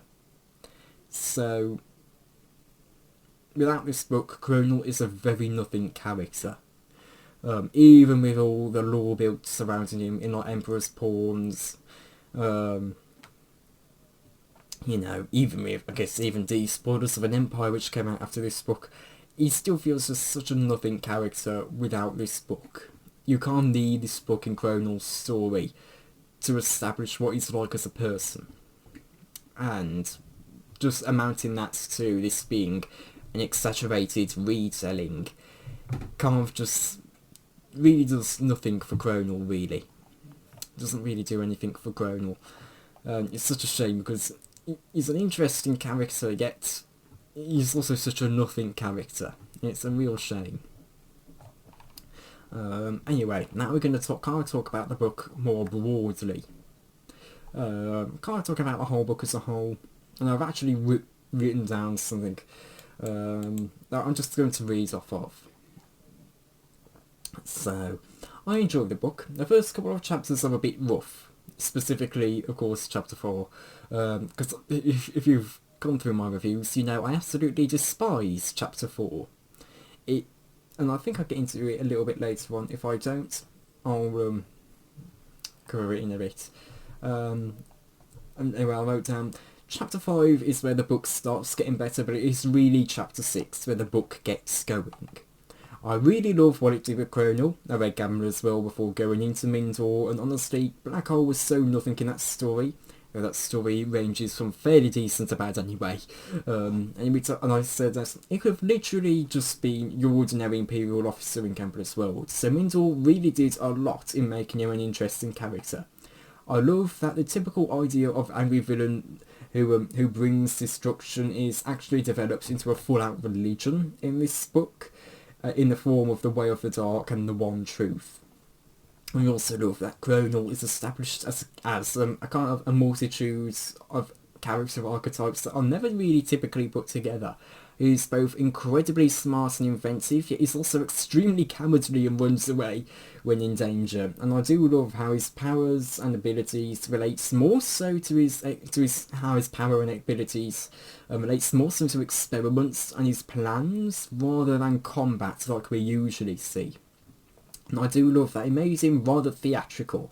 But I did find it funny, though, that when Luke refers to Black Hole as having been theatrical in the 4Z5 affair, when Gambler's World really just doesn't make it seem like he was theatrical at all.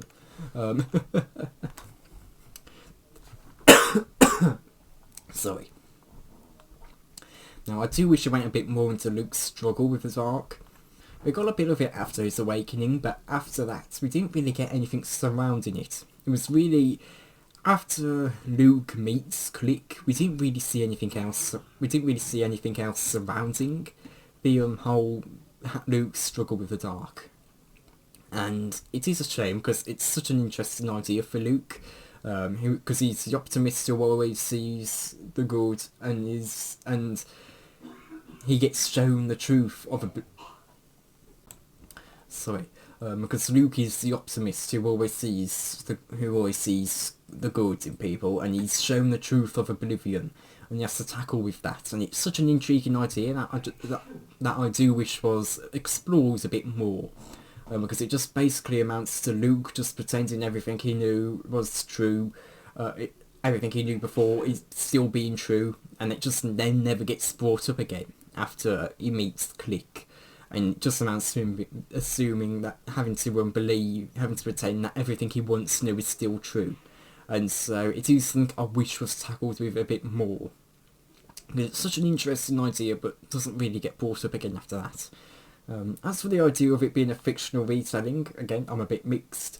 On the one hand, it is an intriguing idea, and again, it is definitely plays into the kind of meta commentary of the book. Like, I think it's interesting to kind of see more of Luke's views on that. But on the other hand, I'm not so sure about it, because I think it just comes down to the choice of characters, specifically again with using Cronal as the main villain, because he's just so nothing personality-wise without this book, and just amounting all of that to a dramatised fictional retelling. Exaggeration of events just kind of ruins everything established for Cronal's character, in my opinion. And now, of course, Luke does refer to things that do supposedly happen in the retelling. Lord Skepton does. That it's not in the book, but then of course Luke has him rewrites the book to be more faithful to events, which then begs the question as to whether this story actually happened or is just a revised retelling that Luke made Skepton do. But I do agree that the Peric retcon surrounding Cronal should have never happened.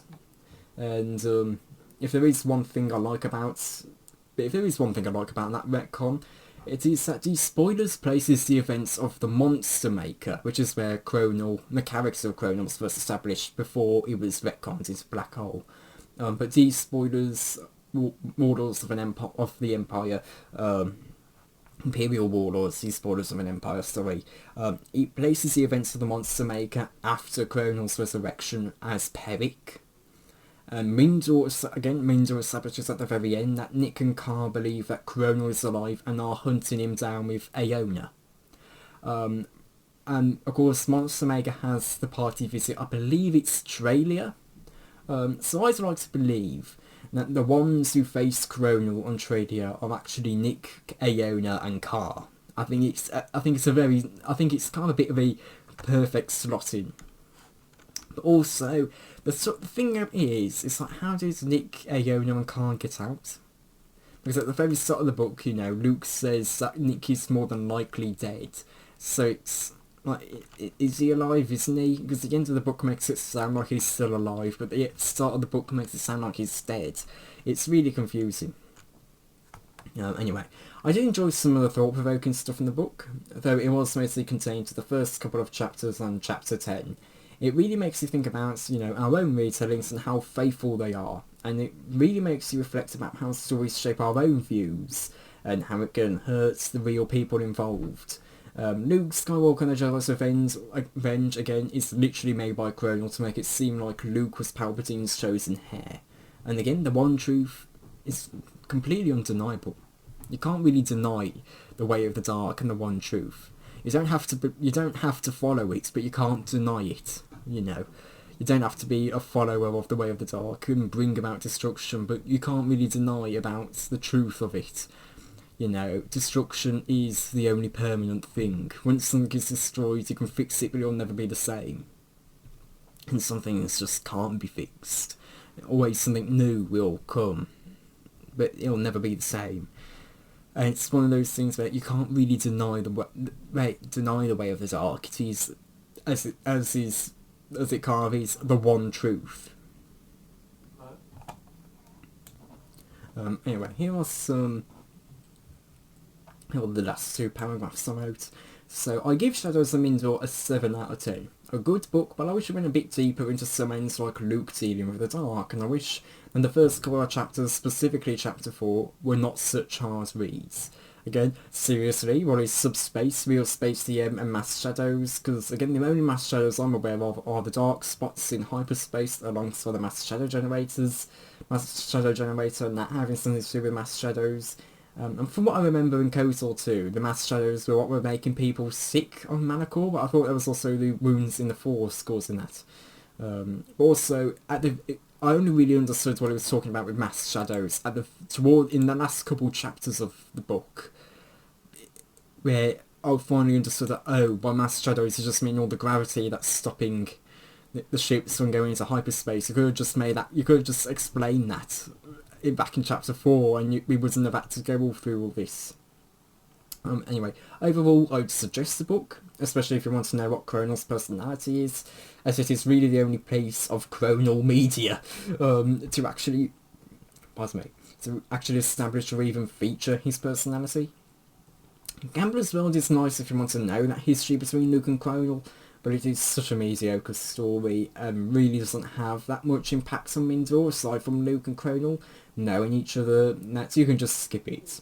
All the info you need and have all the info you need. Besides, it doesn't like you're missing much by not reading Gambler's World. I don't think Luke and Chronal even interact in Gambler's World from what I remember. Chronal just speaks more to Leia than Luke in that story. So that's all I wrote. As again for chapter 4, the first couple of chapters are really rough because the first 4 chapters, but I think it even bleeds out into chapter 5 as well.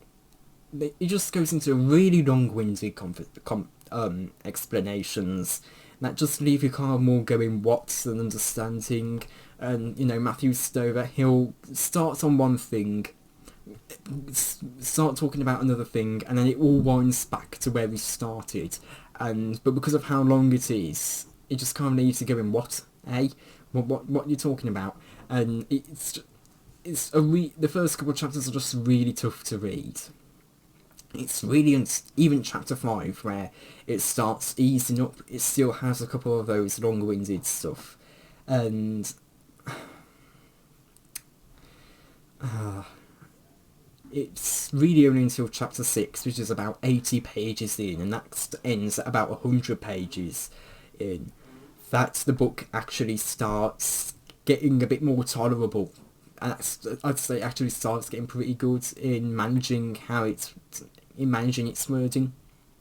The first couple of chapters are just really rough to read, unfortunately. They just feel like they go on and on and on. They're not really that well paced. They're a bit difficult to read because, again, they go into really complicated explanations. I still have no idea what it's meaning about subspace and real space EM. I know all I can guess is they're different forms of communication, but I don't really get I don't really get it. There's a lot in the first couple of chapters that just left me going what more than actually understanding. And I only really understood it after looking over what was just said. And and the way the book treats it, you can't meant to immediately grasp it rather than have to read it a couple more times or go on a little bit further in the book, then be able to come back and go, oh, okay, it's not like that. You're meant to immediately pick up on it, and it just doesn't really work.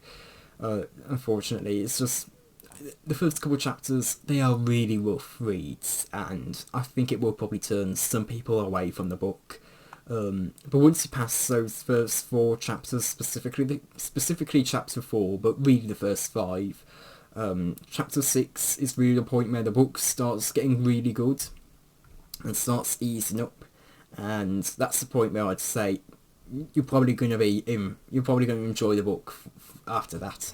It kind of leaves most of the complicated explanations away after that, and those explanations are just become few and far between afterwards. Not to say they're completely gone, but you're able to still kind of gather what's being said. It's not completely just leaving you going what, you know. You can still kind of gather what's being said. So it is, yeah, and I think that's probably the main problem with this book. The first couple chapters are really not kind on its reader. You really need to know your Star Wars, you need to have a bit more knowledge on your Star Wars lore when going into this if you want to not be left going what's subspace and real space EM communications, because I consider myself a Die Hard fan. I still don't know what that is. I know Wikipedia's out there. Sometimes Wikipedia just makes it go what's even more than actually clearing anything up.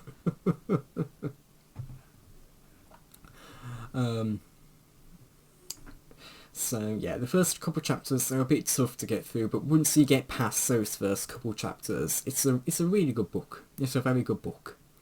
So yeah, overall, I did quite enjoy this book. Again, though, I do wish we went a bit more into Luke's struggle with the dark. I just don't think we got enough of that.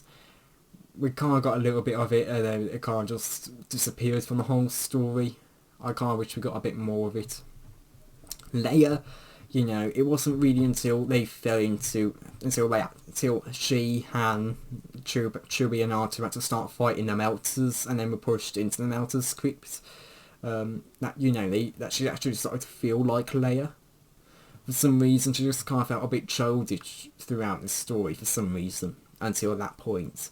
And even in the picnic scene, which is the very last scene with Leia, Han, and Chewie,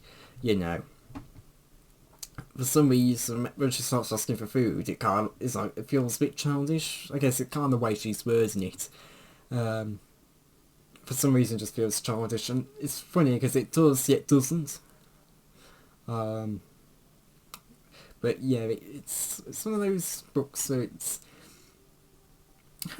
I would suggest it is a good book, but you kind of need to be aware of its faults going into it. I think that's the best way to put it. You need to be aware of the faults going into this book, because if you're not aware of the faults, it can be a bit jarring, I think.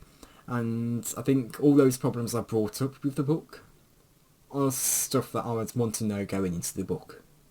Now, unfortunately, I didn't know going into the book, but it was definitely something I wanted to know. Now, oh yeah, the space battle stuff, again, I made it very clear in my reviews. I didn't really enjoy the space battle stuff a lot. It was really only towards like the latter half of the book, and in the last couple of chapters that I really started to enjoy the space battle stuff with the interdiction ships, the Mon Calamari cruisers, etc. It was really only until then I started enjoying it, and at any points earlier were few and far between. And again, Chapter 4 is one of those space battle chapters which I absolutely despise. I do not want to read Chapter 4 again. If you can go watch my Chapter 4 review, I didn't even bother giving a proper summary of it like I usually do. I hated it that much. I was quite physically getting I was getting quite literally frustrated when I was reading it. I do not want to read that again. I know some people have said that the space battle stuff can drag out. Personally, I didn't really feel it dragging out. It was just more of annoying. It's just more annoying to read because of all the communication stuff with subspace, real space, EM. Again, what does EM even stand for? So it was both. For me, it didn't really drag out. It just felt like it was. It just felt more annoying to read, but it definitely got better. I think that's the thing about this book. It gets better as you go through it. I think that's the best way to describe this book. It starts out really rough. It's going to be a bit of a. It's not necessarily the most.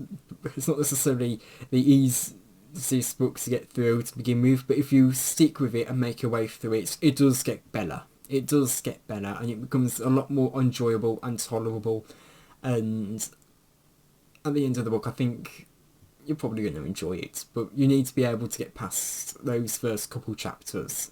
Once you pass chapter 4 mainly, but really once you pass chapter 5, mainly chapter 4, once you mainly pass chapter 4, but I'd include chapter 5 in those first couple of chapters. Once you get to chapter 6, that's when the book really starts getting good. But anything before that, it can be a bit tough. Chapter 1 wasn't that bad. Chapter 2 wasn't that bad either, but I do think that maybe kind of was a bit poorly formatted. I went into that in my Chapter 2 review. Chapter 3, didn't really enjoy that chapter as much as the first two. It's probably, if I was doing a chapter ranking, that would probably be towards some of my bottom ranked chapters. And chapter 4, that's completely at the bottom for me. I hated that chapter. But chapter 5, it's better. It still has a couple long-winded moments that really go on long tangents and then wind back to what he was first saying. It is still a bit hard to follow what it's saying at times, but once you get to chapter 6, that most of those complications with the writing, it's really hard to understand what's being said, where it's really hard to keep track of what's being said and understand what's being said. Once you get to chapter 6, that's all those bits start only coming in few and far between. They're not really that common after chapter 6. Once you get to chapter 6 and beyond, it's few and far between that. So yeah, I enjoyed the book. Definitely could have been better. I made my critiques very clear. It definitely could have been better, but I enjoyed it.